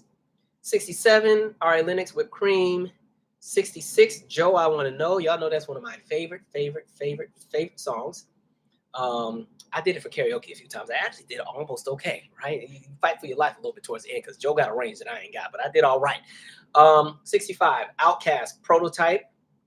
64, Her, Every Kind of Way. 63, Money Long, Hours and Hours. 62, Janae Aiko, The Worst. 61, Mario, Just a Friend. 60, Sierra, Body Party. All right, let's see how we feel here. Somebody said Ray J, really? Yeah, I've never been sold on Ray J. I know y'all like One Wish. I never liked the song. That was not, it got to skip for me. The one Ray J song the two Ray J songs I used to play was Why I Lie. I think that was on the Set It Off soundtrack. And I did like What I Need. I did like that song. But other than that, that was good on Ray J.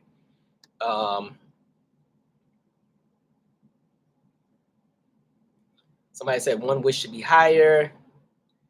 Somebody said Buy You a Drink. Somebody said Amy is not R&B. That's why I kind of made my face. Let's see.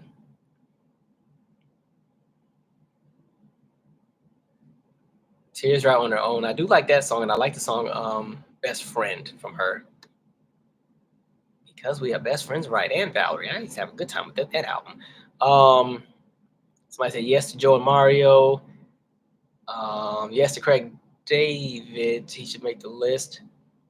All right. Okay. Gonna keep going. 59, Ashanti, Happy. 58, Maya, Case of the X. Used to love that video. 57, Keisha Cole, Love. So you mean to tell me Dangerously in Love was in front of Love? Let me stop. I'm going to let it go. I forgot about the song. Monica So Gone would have been in my top 20. It's at 56. Little Mo, Forever, 55. I would have moved that up to about the top 42. To Me, A Stranger in My House, 54. Jaheim, Put That Woman First, 53. Floetry, Say Yes, 52. Tyrese, How You Gonna Act Like That, 51. Damn, what the rest of the list at? Oh, okay, I was about to get attitude. Yeah, y'all bet not think I'm about to pay. I'm not paying to read the rest of this article. Play with somebody else. I am not paying. Okay, here we go. 50, The Internet, Special Affair. All right, let's see what we got here. Somebody said Jay Holiday Bed was their favorite.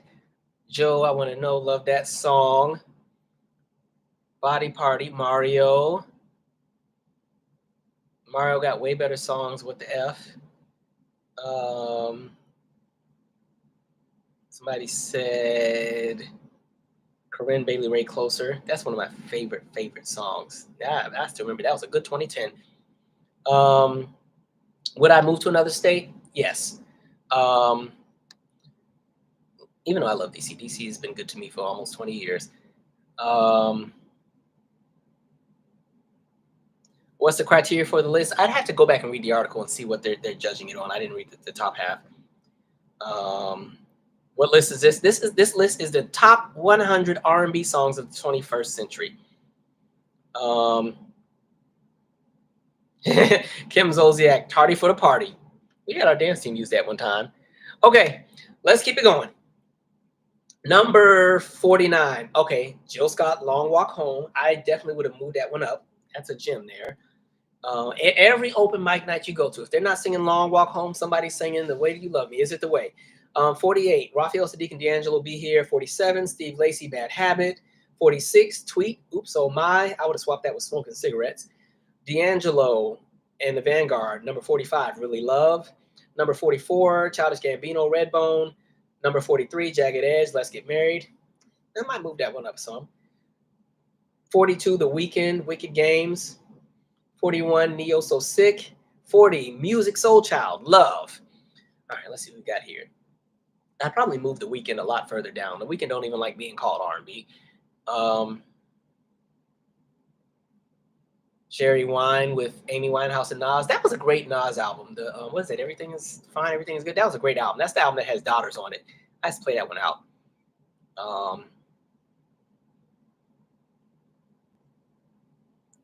Let's see here.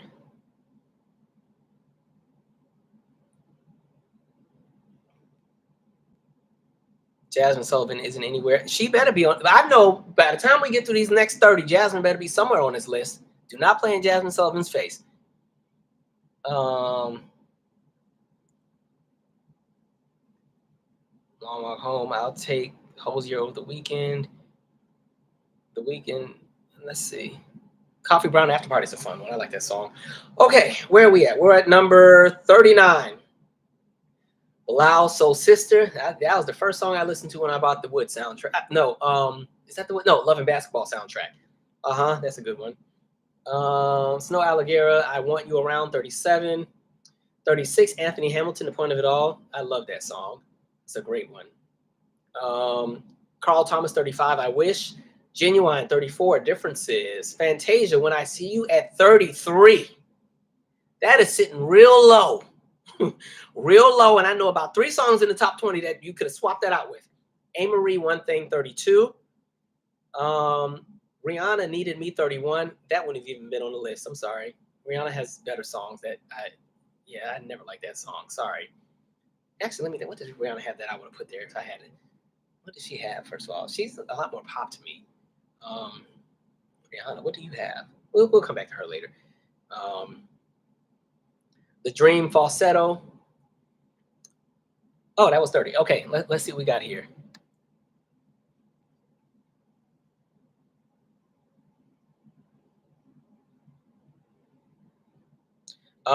Said Candy 8 still ain't got paid. Oh, I'm tardy for the party.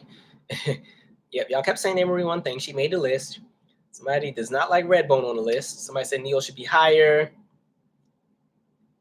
Tyrese, Sweet Lady. Well, Sweet Lady was 99-ish, maybe even late 98. So that's probably why that's not on there. Yeah, Sweet Lady was out. I only remember this because I remember Sweet Lady and Genuine. No. Sweet Lady was first. And then I remember Tyrese, the Lately, and Genuine So Anxious used to be in rotation at the same time on music networks. So Sweet Lady might have actually, let's see, it might have almost been 98 when it came out. Let's see. Tyrese. Let's see. When did that come out? Single Sweet Lady, November 98. Okay. And then Lately, May 94. Or May of 99. My memory be all right with this. Half my memory comes from what I remember watching on TV and where I was at. So if it's anything from 99, I know if it's the summer, I was at my grandma's house watching it on TV. Let's see. Somebody said I thought The Weeknd was Ethiopian. He's Ethiopian. Yeah. Let's see. Somebody said Love by Music Soul Child should be higher.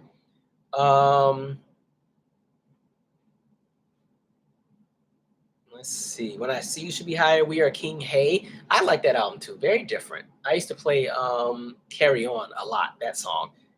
All right, let's get through the last bit of this. Now, we already went through the majority of the list, so we only got so many left. Where's my list?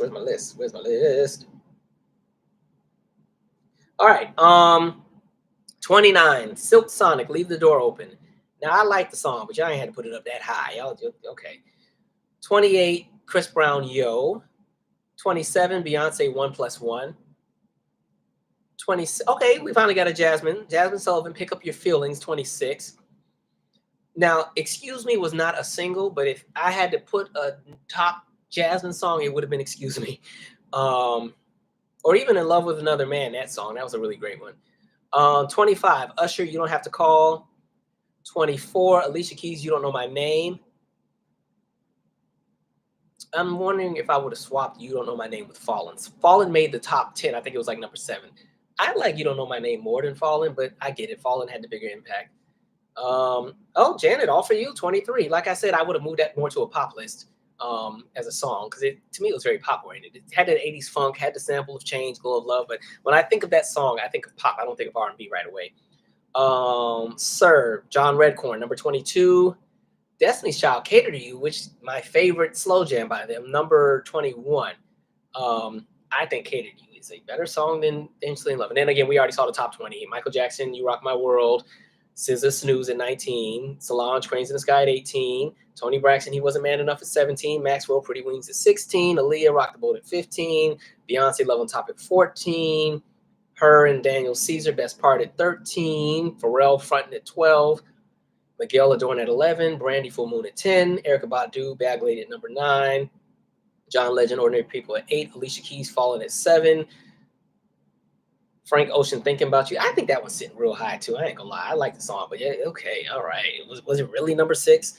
Frank Ocean, Thinking About You. Number 5, Mariah Carey, We Belong Together. Number 4, Mary J, We Be Without You. Beyonce, 3, Dangerously in Love. And then again, D'Angelo, number 2, Untitled, How Does It Feel? And number 1, Usher, Confessions, Part 2. All right, we'll see what we all think here. That's an interesting list. All right. Lists never work because you just can't get everybody. And let me tell y'all now too, because don't come on my video get on my nerves when it comes out. On the New Jack Swing video I did, I was not able to list every single New Jack Swing song there is to man because we'd be here all day. Look, as a matter of fact, let me tell you what I also went ahead and prepared just for y'all. Let me go grab it. See, folks be thinking I don't be doing the work.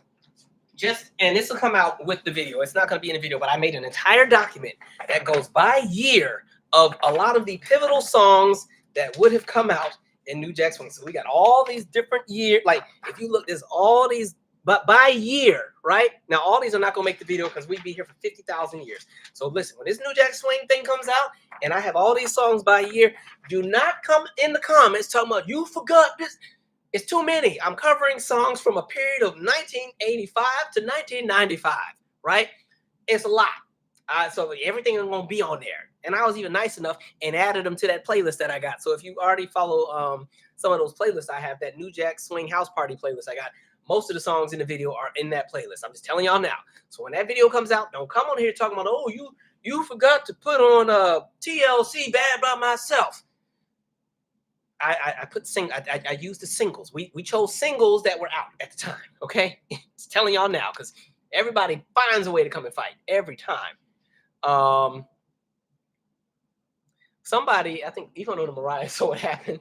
Somebody was like, "You forgot to say Mariah Carey was in Mary J. Blige's No More Drama video." I'm like, this is a 3-hour video. I have said everything I can possibly say about this woman. I'm tired. I'm tired from filming it. I'm tired from editing it. I'm tired from getting 1,800 different videos, pictures, clips to put into the video.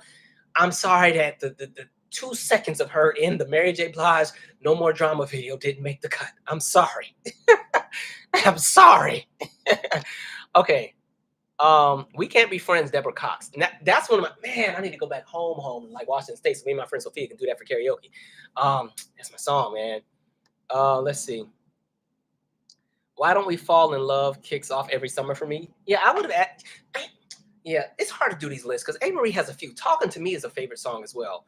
I don't think it gets its flowers, but that's a great one. Let's see.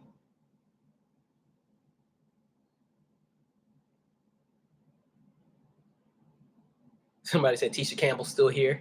Well, she does make my New Jack Swing video with the Love Me Down song and Push.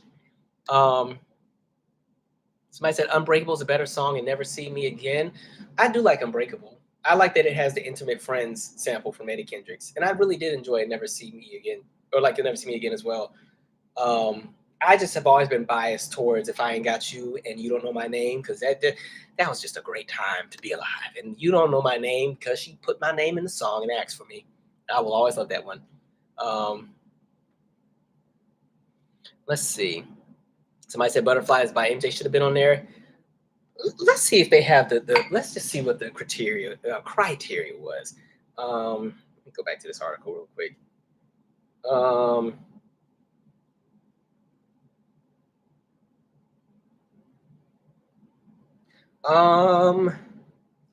Okay, I'm reading an article, blah, blah, blah, blah, blah. They okay, for many decades, I crossed over century, blah, blah, blah. Aesthetically, it sounds, okay, get to what through all these musical variants, what's made R&B great in this era has been what's made, to make our list of the 100 greatest R&B songs of the 21st century, Rolling Stone convened a panel of staffers and critics with deep knowledge of the genre. You already know who that is. It wasn't us. No, we spent less time debating what R&B was than letting our taste guide us to the music we couldn't live without. From massive hits to lesser-known gems, we've included a playlist to help tell the story and set the mood. We hope you have as much fun listening to it as we did. So, okay, so it has nothing to do with really charts. It's kind of, they just said these are the ones we like. Okay, all right, that's fair. So, yeah, that's the list. All right, let's see what we think here. This tea is hitting. Like, this thing is, I don't think I ever finished a tea on one of these. Ain't nothing left in here. I normally have half the glass full. I'm sipping that down. All right. Tea was good. That was blueberry aloe. That was really good. I put some honey in it too. Okay. Usher Good Kisser is one of my favorite songs. I really enjoyed that one.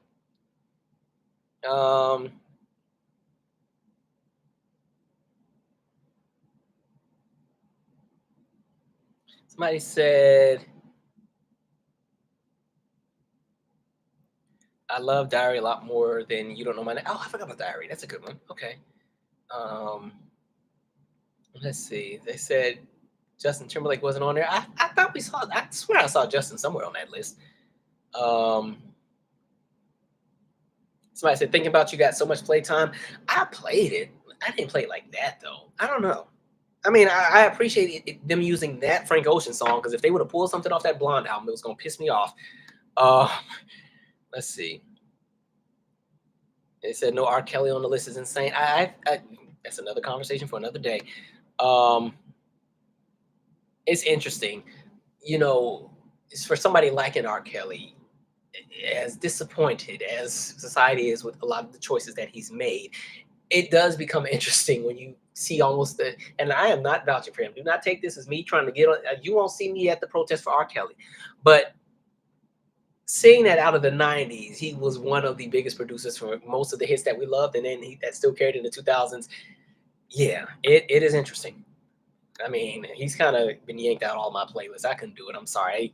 Vibe used to be one of my favorite songs, and it's when he gets to the part where he names all the girls that got the vibe. I'm like, I can't do it. Sorry.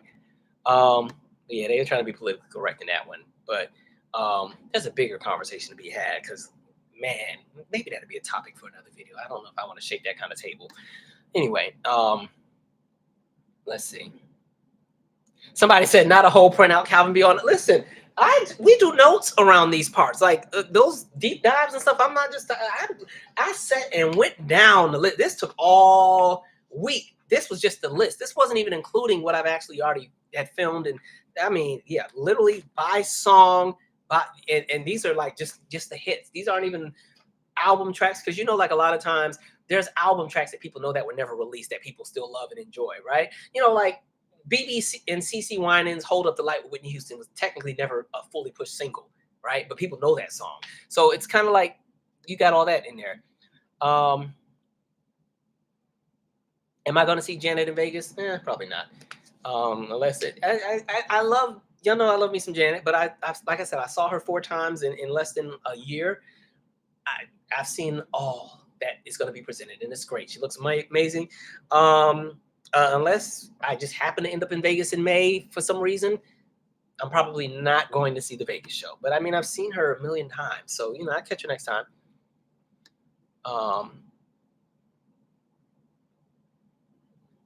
A. Marie hating on you. I did like that. First of all, y'all need to go back and revisit A. Marie's "All I Have" album. Every single song hit. As a matter of fact, for those who actually listen to my music, all 3 of you, the song I have called "Afraid" off Before Tomorrow, I literally was listening to A. Marie when I made the music for that song. It's such a 2002 sounding kind of song. I literally had A. Marie and Rich Harrison in my head when I made that song. Let's see. I said not Calvin marching in with the Word document. Oh, Glenn Lewis, don't you forget. I don't think that was on the list. And he's always been very underrated, an excellent vocalist.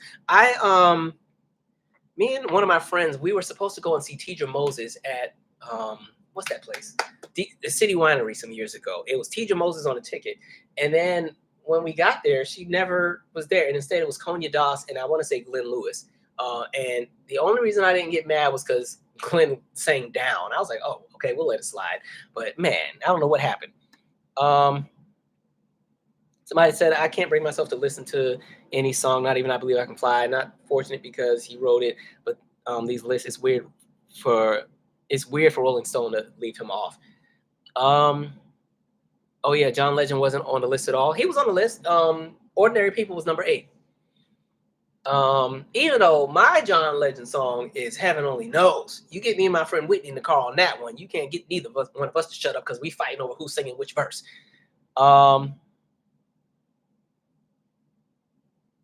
Pisces Beauty said, I think we can understand artistic geniuses can be predators and not celebrate their music, but also not pretend they were completely untalented. Somebody said, oh, Lucy Pearl Dance Tonight wasn't on the list either. That's my song. Somebody said, not the Beyonce A. Marie comparisons. I don't know who started that, but I did not start it. I like everybody, right? I haven't got my tickets to the Cowboy Carter tour yet. Listen, I'm nervous, even though I just said I bought a car.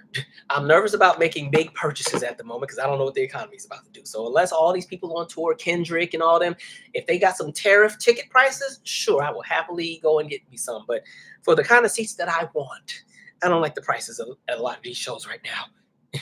I ain't doing it. Like, I can't do it. So, let's see. Yeah, Dance Tonight should have been, well, Dance Tonight might have been 99. Dance Tonight is on 11 basketball soundtrack. Let's see. Actually, no, that should have been 2000 because the Lucy Pearl album in Vogue's Masterpiece Theater came out in the same week. Let's see. Lucy Pearl. I was just fighting with one of my internet mutuals because I was happy to see In Vogue at the All-Star game, even though it was Don wasn't there, but you at least got Maxine back. So I'm like, okay, now we got Cindy, we got Maxine, and we got Terry and Rona's there. I'm like, I can take that lineup. If Don don't want to come back, fine. I'll take them 3 plus Rona. That's fine with me. But they're like, nope, it got to be all of them or nothing. Dance Tonight came out March 27, 2000. Okay, yeah, it was 2000. All right. Dance Tonight is still one of my favorites as well. What about, no, Maya's Best of Me remix wasn't on the list, unfortunately. The Maya song that should have made the list was Fallen. That's the one I would have put that over everything. I think that was, to me, one of her strongest singles. Didn't do as well as it should have, but that was a great song. Kindred Family song. Yeah, what was Far Away? Like, listen, when I don't feel like going to work because everybody pissed me off that day, the way I got a whole playlist just for me. So by the time I get in that office, I'm good. I ain't coming in there ready to swing on everybody, right? Far Away is one of my favorites. And then Stars was another one. And Where Would I Be? Yeah, look, I can talk music all night. That's what I actually like doing. If you guys think I really enjoy coming on here cussing out people all day, I don't. Somebody said No Kim. I could have seen like When Love Calls or I Can't Stop Loving You making the list. Yeah, you know, the thing with these lists, you're not going to be able to get everything. That's the hardest part. So I think, 702, the Star album. What did they put that? I don't think any of their songs made the list. Yeah, the Star album was really nice. I like the song like Come and Knock at My Door, and what else was on that album? There was Star. There was I Still Love You. There's another one I really liked. Let's pull it up and see, make sure I don't play it so YouTube don't flag and yank my live down. That was the other thing. I'm gonna tell you all this too now. When I upload this New Jack Swing episode, if there are any featured clips with audio, that's because I pulled from a live performance. So don't be like, how come you use a live performance from this person, but you didn't post the other person? Because I couldn't find a live performance to use, or I was tired of trying to download all these videos. Because it's definitely gotten harder to rip videos from YouTube now because they got some new technology. All of my normal sites are missing. The other side, maybe I think it was Certified. Even though, yeah, that's when they call him the girl. Whatchamacallit. I think it's Certified was the other one I really liked. Okay. Faith Evans was not on that list, and I Love You should have been on there, right? That's one of those songs once you play. First of all, Faith Evans got a few songs where when you play it once, you got to play it a few more times, right? Soon as I get home, if I play it once, I'm always play it 2 or 3 more times because once she gets in her pocket, you be feeling it, right? I Love You is another one where I can never just play it once. I got to play it a few times. The Kissing You song she had, that's one I got to play a few times. A lot of her stuff is like, I don't know, bring back the singers, please. They used to just, man. Sunny Days. That's more of an up-tempo one. I always play that one. That's from the album in '98. Man, yeah, like They probably got. Do they have a hip hop list? I think they probably got a list for every genre.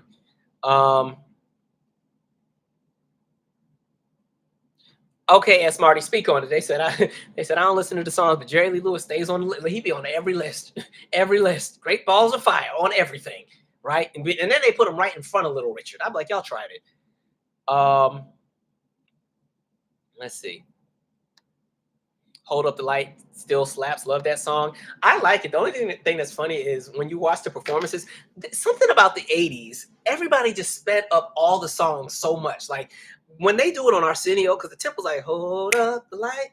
But when they get on Arsenio, they hold up the light. Save the world from dark. I'm like, why are y'all singing it so fast? And I saw this Rick James performance where he was doing Super Freak.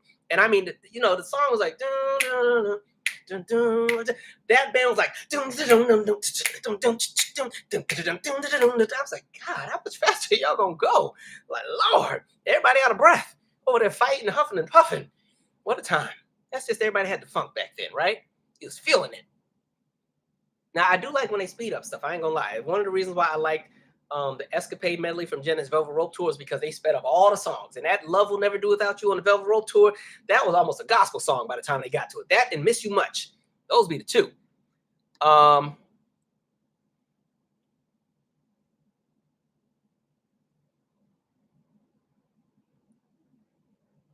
are we at here?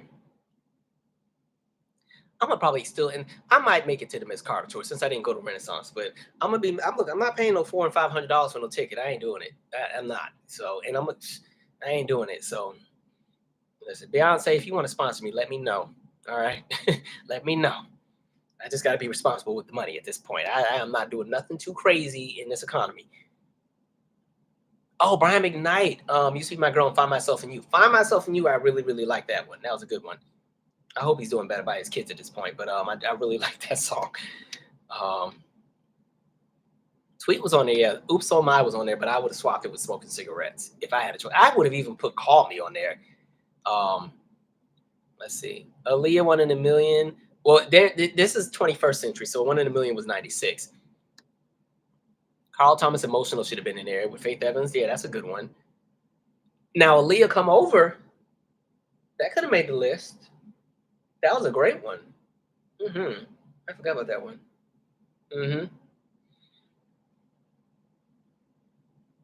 Oh, Jalil is actually on here. Jalil, listen, Sarah keep asking about you. So you two connect, please.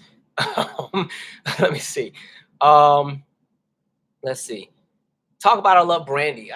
First of all, y'all know I love the Aphrodisiac album. That has 2 of my favorite Brandy songs, Say You Will and Necessary. Those are 2 of my favorites. But Talk About Our Love went to #1 in my house and sold about 4 million copies, because when that came out, I just knew it was going to smash, because remember 2004, everybody was still getting crunk. So this is probably why I really enjoyed the Demeter Joe album and Aphrodisiac, because everybody was on a crunk sound at the moment. And so Talk About Our Love didn't sound like a lot of what was being played on the radio, and All Night Don't Stop didn't sound like what was being played. Well, it wasn't even being played on the radio, but yeah, so I really enjoyed those albums.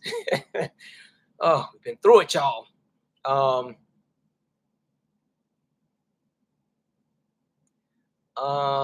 Somebody said they don't recall Mary being on the list. Be Without You was number 5. It would Be Without You was on the list. It was on there in the top 10 somewhere.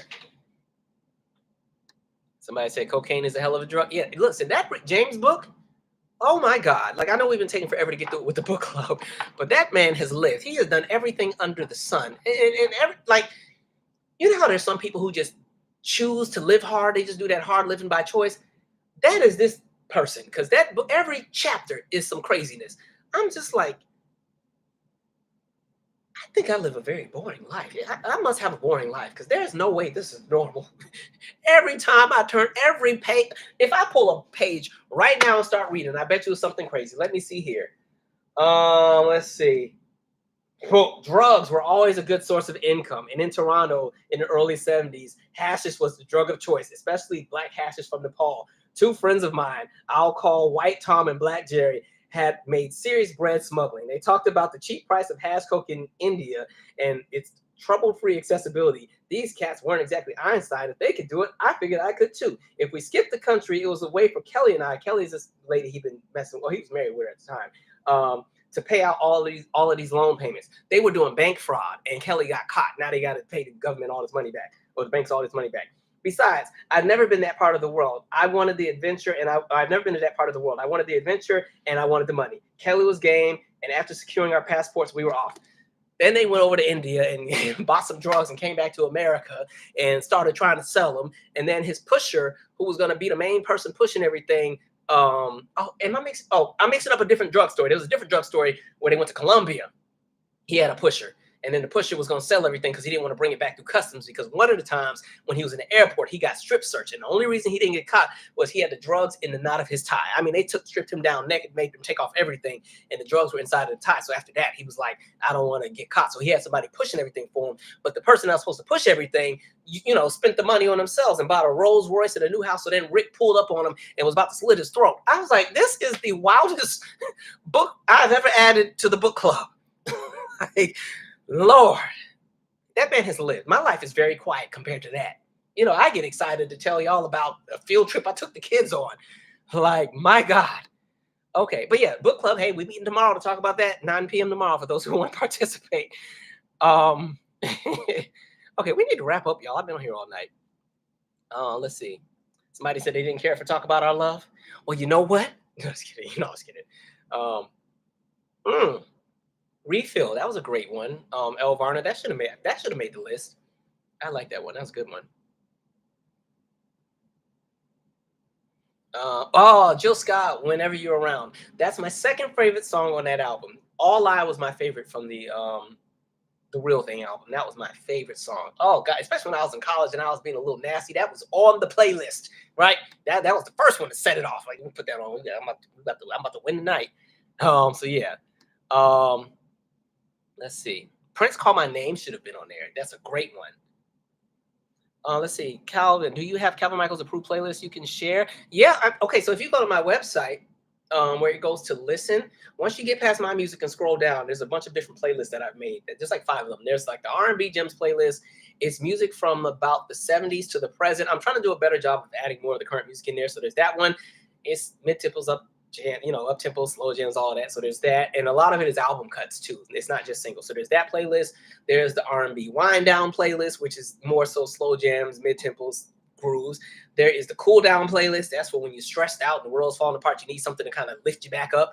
There is the road trip playlist. That's everything. That got stuff like The Fifth Dimension and Minnie Riperton, The Floor, and random country songs. It got a bit of everything. And then there's the feel good, I think it's the energy booster, right? Something for like just up tempos, you cleaning the house, you trying to a little bit of everything, all the genres represented. So I got like a few playlists. Then I got some that are just for me that I ain't sharing with nobody. But yeah, so just go to the website, calvinmichaels.com, go to the segment that says listen, scroll past the podcast. Oh, maybe the podcast is its own page. Scroll past my music. Well, actually, don't scroll past my music. Go listen to my music and then go look at the other playlists. Would somebody say, what book is this? That is Rick James. We were supposed to be done with this so long ago, but we run into so many snafus just with life happening. Let's see. Did I talk about Blake Lively? I'm gonna be so honest. I keep seeing the name. I think I know who that is, but I'm not sure if I know who that is, and I don't know the backstory. Let's see. Oh, Luther wasn't on that list. Why didn't they put what's the song? Can I Take You Out Tonight? That should have been on there, or at least Dance with My Father. Like, come on.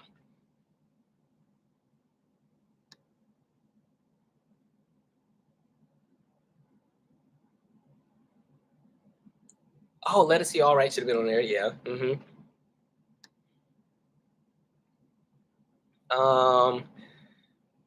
Okay, see, look at y'all knowing LaFleur. Like, I love that song. It's just really, it's a cool song. And it's very big. That's the Minnie Riperton one. It's just this big production. I really do like all that kind of like Fifth Dimension, Minnie Riperton, Sly and the Family Stone kind of sound. Even though Phil Spector was crazy as I don't know what, I like a lot of his productions. Like, I like a lot of that big stuff that was out in like the 60s and the 70s. I love all that. Let's see. Calvin, what's your favorite B-side Prince song? 17 Days. 17 Days.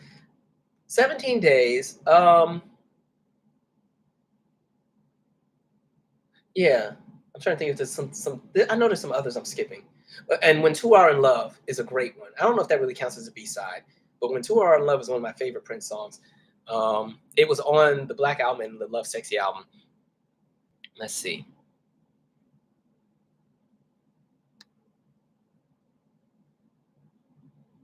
Calvin, besides R&B, what genres do you gravitate to the most?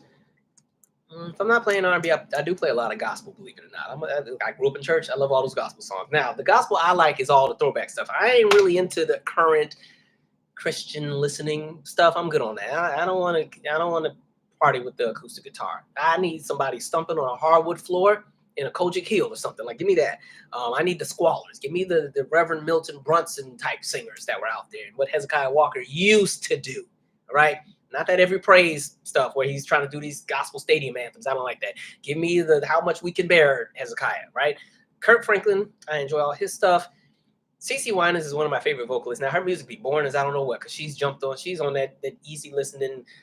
She's like the gospel Celine Dion. Well, no, Celine Dion ain't even boring. She's like the gospel Norah Jones. But I love CeCe. She's one of my favorite vocalists. So I do play her albums just because I like her that much, even though I be skipping and skipping and skipping. Let's see what else. I like anybody that had a choir. I like all the choir centered gospel music, right? I like all that stuff out of the 70s, 80s, 90s. I liked Mary Mary, of course. Virtue, if you remember them.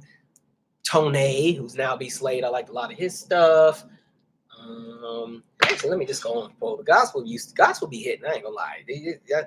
I ain't the most religious person, but I will get into with some gospel. Let's see, who else did I really enjoy? The Neville Sisters I liked. Of course, Elon Adams got some songs I like. BB and CC, I think I said before.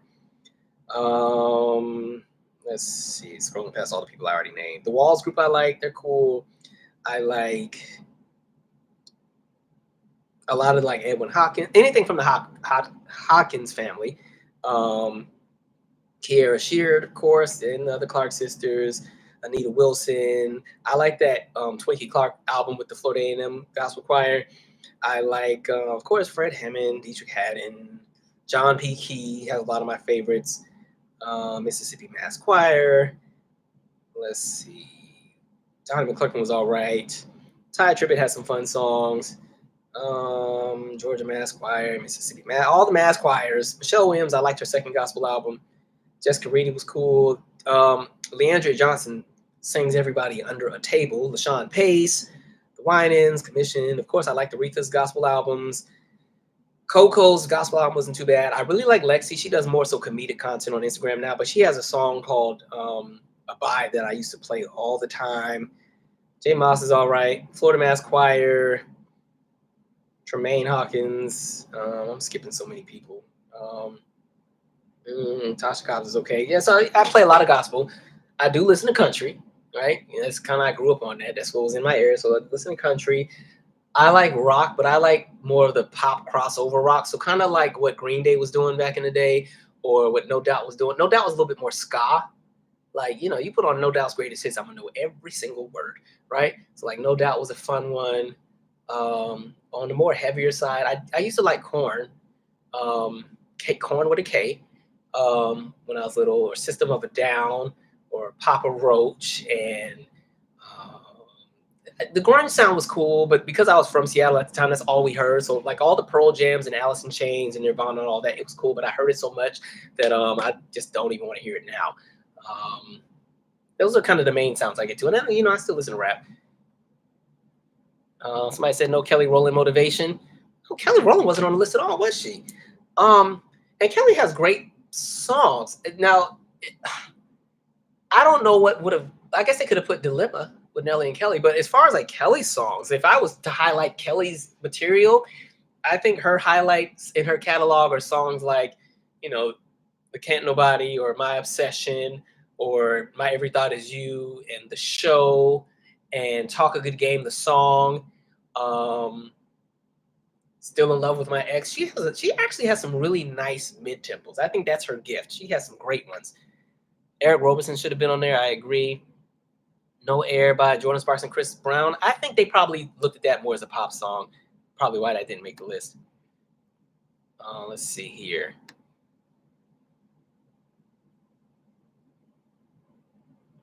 Case Missing You, I definitely agree should have been on the list.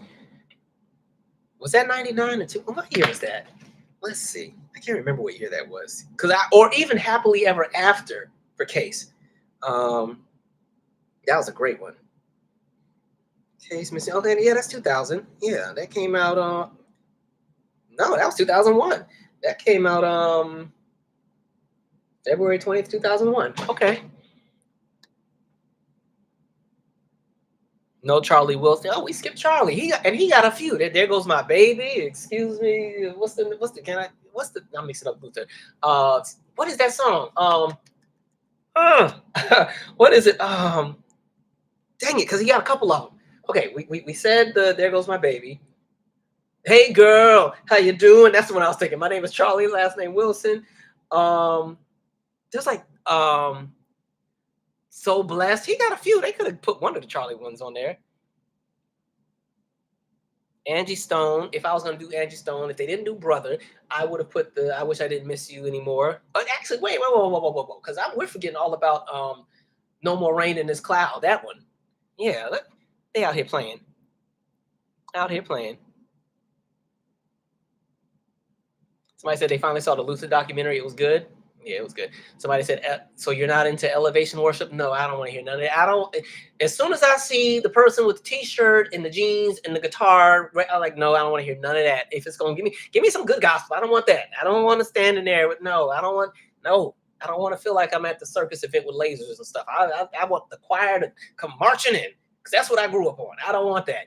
Even when I went to the Kirk Franklin show, I've never been a fan of Israel and New Breed, the act. I mean, they're cool, but I was not that excited. So, when we went to the first leg of the reunion tour, because it was Kirk Franklin, Tamela Mann, David Mann, the Clark sisters, Ty Tribbett, and Israel in them. And so, like, as soon as Israel came out, I was like, please don't be boring. But he knew what was up, because he had to go on right after, I think, Tamela Mann and David Mann. So he came out there lit. So he made sure to do all the big songs, right? Because I was like, I don't want to stand there and oh God, you are so awesome. I'm like, what is this? What is this? If y'all don't quit playing to go get to the potter's house or something, the potter wants to put you back together again.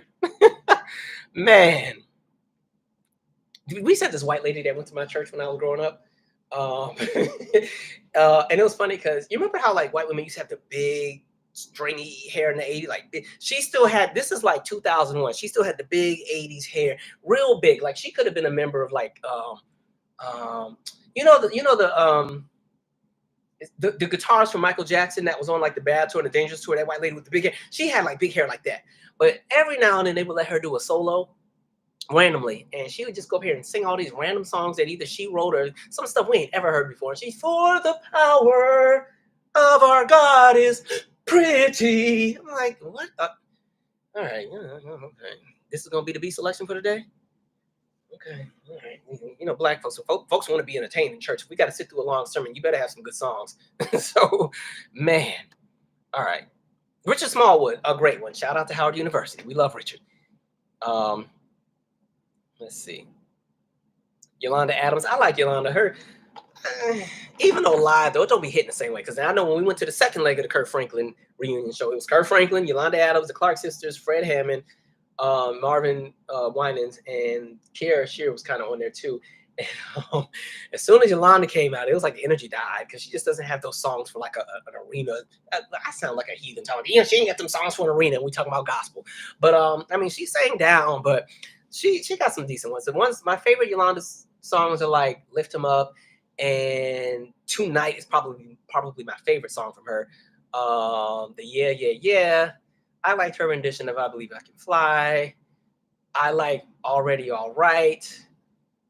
Those are the main ones. Yeah. All right.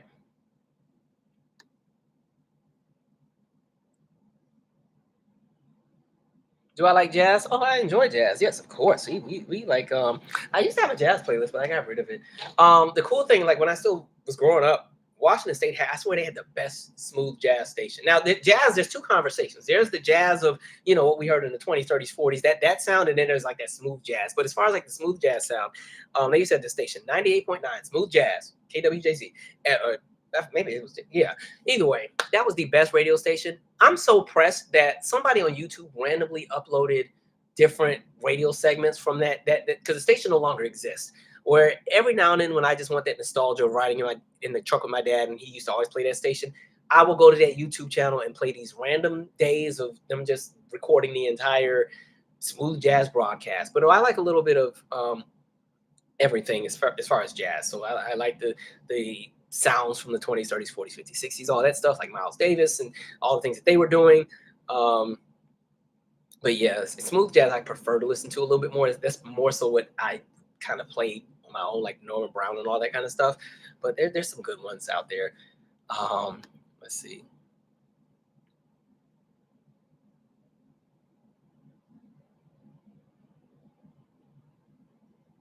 All right, we gotta wind this down, y'all. I need to go to bed. And look, I ain't gonna have no voice for my book club tomorrow, and I've still got other videos to do for y'all. Let's see. What did we say here? Whoops, click that off. Let's see. The Gus.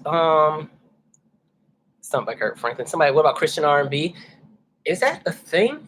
I mean, I guess so. I mean, I like the contemporary R&B sounding gospel. They said no contemporary worship, bro. I it's cool. I need some.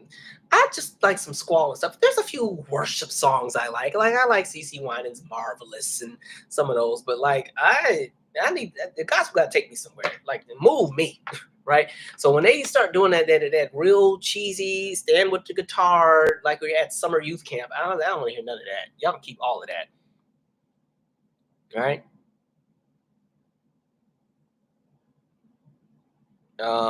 Tank made the list. His song "Please Don't Go" made the list, but I would have put "Slowly." Remember the song he had with Jamie Foxx? That would have made my list because that one there. Now that was some singing. Make more songs like that, please, people. I want some more of those kind of songs. Tore that one up. That was a good one.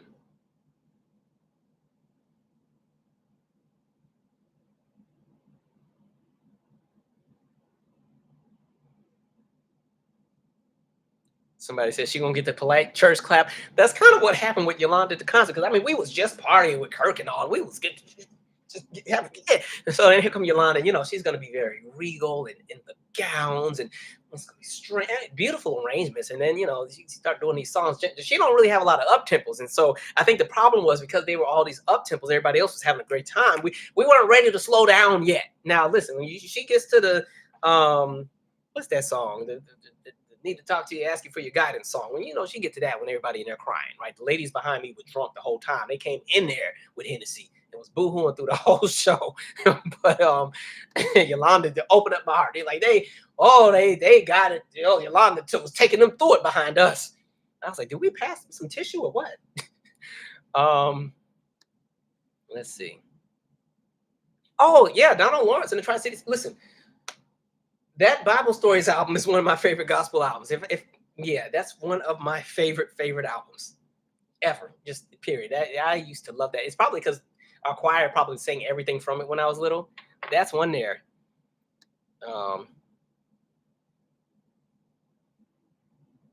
Somebody. Oh, look, finally some acknowledgement in this effort. All right. Thank you, Lil I3D. Calvin. One Question and Risk It All have been on heavy rotation on my playlist. Those are two songs from my After Yesterday album. I think I'm remixing One Question because it's almost time for a new video, and I'm considering remixing that song and shooting a video for it. But people like the original so much, I was like, maybe I'll leave it as is. We'll see. But yeah, One Question is one of my favorite songs on that album. That is one. It's pretty. Picture mixing Janet's Island Life with Brandy sitting up in my room and Michael Jackson Butterflies. That's One Question as far as the production sound, and it does kind of pay homage to the Sitting Up in My Room song. So that's kind of cool. I love that one. That was a fun one to do. Let's see. Piscean Beauty said, Brandon, but can we talk about why radio stations never announce when they change to new formats? Then things would just pop up and change overnight. You were left shocked and heartbroken. I'm glad you brought that up because I talk about it in the New Jack Swing music talk episode. It's specifically talking about when all the disco stations switch formats overnight to everything else but black music, right? So that's in there as well.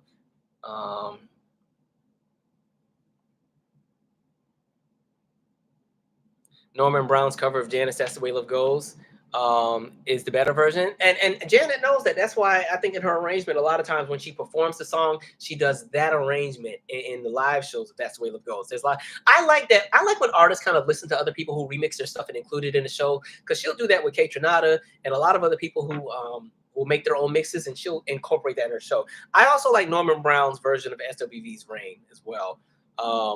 Norman Brown, what's that album? It's the album. It's I can see the cover. It's got purple and some brown and some gold in it. That's the big album. I want to say it's the one from the mid-90s. What's that album? It's the one that all of us got if you buy a jazz album. After the Storm, right? That's the one there. I love that album. Yeah. Let's see. Next podcast episode. Let me get about 4 more weeks. Yeah, maybe 3 weeks. Let's do it in 3. I want to get the New Jack Swing episode out. I have not put out any promotional material for my own albums that have dropped and have been out, and so I need to start pushing that and doing that. But podcast is coming. So yeah, I'm trying to cut back on the lives too. It doesn't mean I'm going to cut back on making material, but we're doing too many lives. I notice a lot of you like the pre-made content. Lives is like the easy way to just get content out because I don't have to sit and edit. But I personally like the pre-made content because I know my facts are A1 on those. When it's the live, if we're doing a chat, I might get a question and I don't have the answer to it. So I don't be liking that part. But okay. Let's see. Jamie Foxx should have been on the list. I would have put I like DJ Play Another Love Song. I know people were like, that wasn't the one, but that's the one I would have put on there. Sherry Dennis, I Love You. I think I'm the only person that bought that girl's album. And it was actually a nice album because I used to play the mess out of Spaced Out. That was my song. Somebody said I Love Miracles featuring Stephanie Mills. Is that the gospel? I know she made a gospel version of Learn to Respect the Power of Love, and she had like the power of God. That was it. Actually, I like that version more than the R&B song. Somebody said Bible Stories was one of the first gospel albums I've heard. I was a tolerant. That's kind of the same for me. Like that's one of the first. Well, we always played gospel at my grandma's house and in my mom's car, but Bible Stories is probably the first. Bible Stories and Kirk Franklin and the Family and that first Donald Lawrence album. Those are those first albums I remember always hearing in the car. But with that Bible Stories album from Donald Lawrence, I remember not only hearing it in the car, but then seeing and hearing the choir sing a lot of the songs. So yeah, that's like a nostalgic album for me. Great vocals throughout that entire thing. Rest in peace to Daryl Coley, by the way.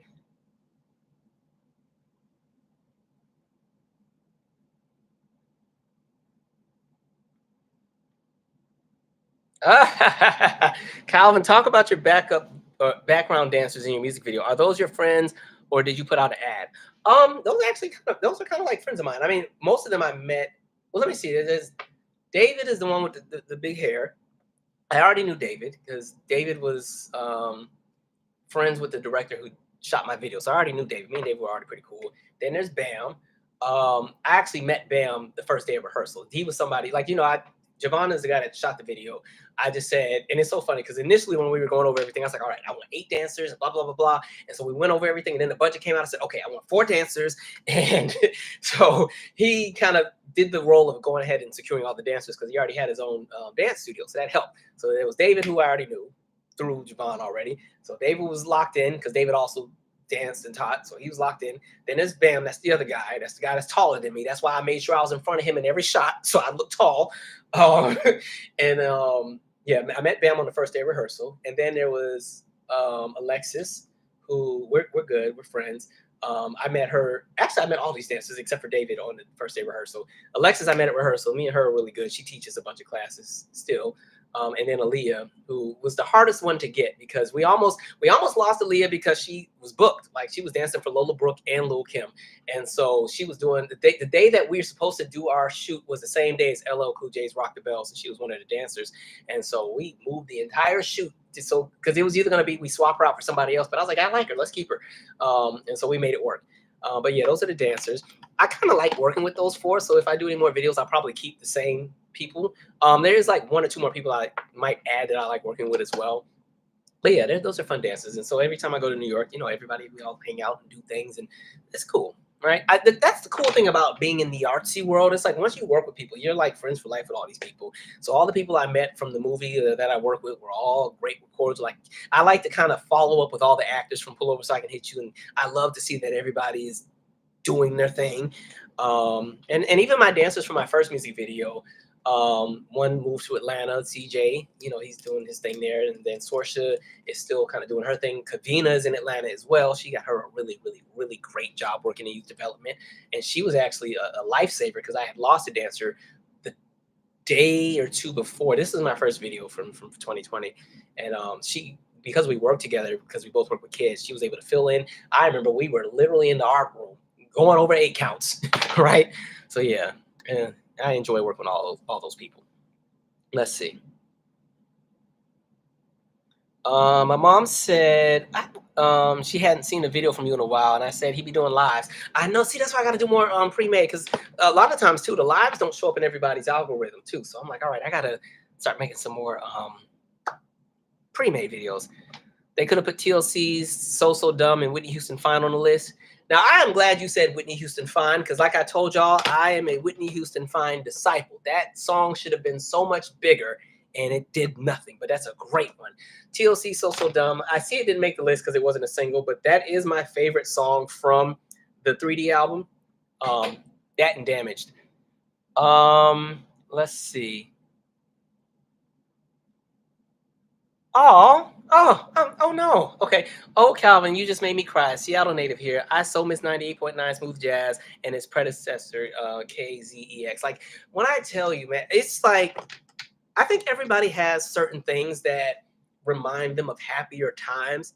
And like, the one time y'all almost got me to cry on this live, remember that time I was saying that, like, it was finally hit me that my father had passed, and I was talking about how I was like, man, I really don't have like that adult male role model. I'm like really just doing this on my own, right? Because most of my family is women. And nothing against women. We love them. They nurture and take care and do great. But dang, man, it's like I have no men. Well, actually, my grandfather's here. Me and my grandfather have gotten really close over the years.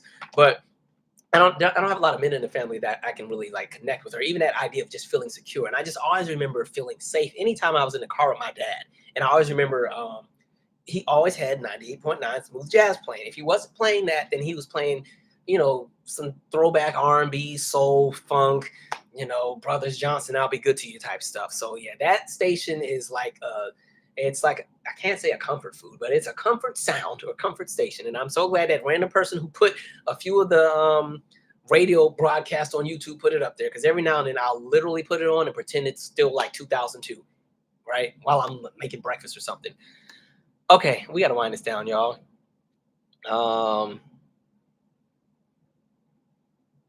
Nerd Large, I have been trying to do it, and I don't even know how to go about it because I talk so damn much in all the segments. Because Nerd Large is saying you need to clip up the lives, right? Break them up into pieces. The problem is that when we get on these subjects, even though I do timestamps, sometimes, YouTube has a part where they have shorts where you can put like, about a minute clip. There's not a single piece anywhere on this channel where I've been able to explain something in less than a minute and got to the point. Because y'all know how first I got to give context and the origin. We got to go here. And even in my So What Happened videos, like even the Mariah Carey, we didn't even get to Mariah Carey until like 20 minutes in, because I done went down the rabbit hole of how we got hip hop and pop to collaborate.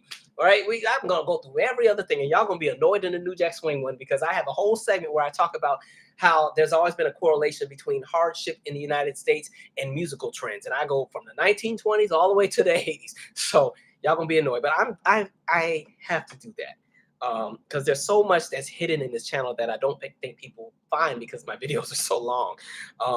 So yeah, give me a minute. I'm gonna figure it out. Even if it means I make a separate channel just for that. I don't know. We'll figure it out. That way, if they yank this channel down, I have a backup. Okay, we gotta wind this down, y'all.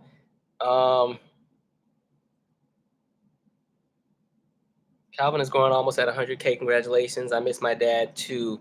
Emotional walls. Yeah, thank you, by the way. Yeah, maybe we might hit 100K this year if I actually put in the work and try.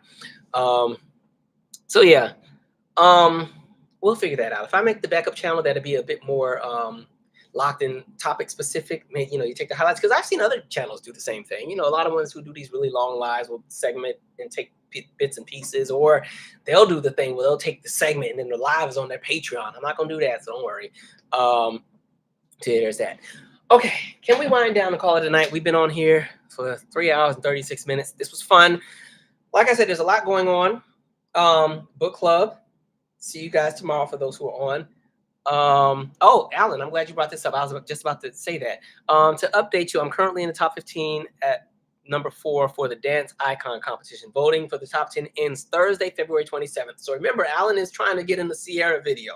So Alan, make sure you put the stuff in the chat, the link. Let's see. So Calvin, where are you moving? Guest bedroom for visitors. Next meetup. I ain't saying where I'm moving because then people will come try to find me. I've been getting a little too ballsy on this live. Somebody might really try to come and slit my throat or something. I have got to do something as an event. I don't know what it will be, but I will figure it out, and we will definitely do it in the spring. Hold me to that, please. Yeah, it's time. Y'all keep asking. We were going to do an album release party for Before Tomorrow and After Yesterday, but I got sick. And then by the time I got better, I didn't like how I looked because I lost all that weight. So then I was so cautious about how I looked and I didn't want to be seen. And I remember there was this lady who saw me in the grocery store. It was like, oh, Calvin. And I was like, oh my God. Because at the time I had like a big old, like a hat on, face is like sunken in, my clothes are like falling off the bone. Man, I was so embarrassed to be seen. And some of it was in my head. For some folks didn't even notice the difference. But yes, but we got to do something, right? Even if it's karaoke night and it's a party and I just say, show up, let's do it. Like, we'll figure it out. Somebody said, Calvin, I was just cracking up at the old video where you're talking about the story of the white woman harassing you in the rest. Oh, IHOP. When I got banned from IHOP. Yeah, that was a time. Okay, anyway, I'm sorry. I see how this is why I can't ever get off. I can start reading the chat and jump right back in. Anyway, I'm going to bed. Like I said, there is some special elections taking place. Please pay attention to what is happening in your neck of the woods, right? In order for us to get out of this nonsense, well, we already said one demographic is going to have to get tired of the nonsense. But in the meantime, we can still be proactive on our end with the things that affect us, right?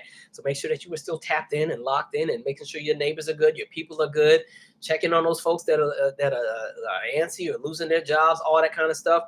And again, just to clear one thing up, because somebody did ask, and I think it was a fair question. They were saying you always tell everybody to get like active or be involved, but then you tell everybody to mind their business so that they can age well. Just for clarity, when I'm saying mind your business so that you can age well, remember when we were talking about the people who were pocket watching with the food stamps because they saw people getting crab legs? That's a conversation of mind your business so that you can age well. It's all, when I say mind your business, that means that you are not intruding into somebody else's experience, because of something that you don't approve of, where you're becoming a detriment to their experience or detriment to their life or their livelihood or their well-being because of something you may not agree with or something you don't like, right? That's what I mean when I say mind your business so that you can age well. It's not saying, watch all the children's lunch program get canceled and you're like, oh, well, that ain't my problem. I ain't got no kids. That's not what we're saying. Mind your business so that you can age well, right? All right. Anyway, have a good night, folks. I will see you when I see you. I'm uploading a lyric video this week too, by the way. So yeah, definitely go back, check out the music. It's for my song, Still Jaded, which if you follow my music enough, it is almost like a cousin song to a different song I had called Jaded View, Jaded Blue from the hardcover album.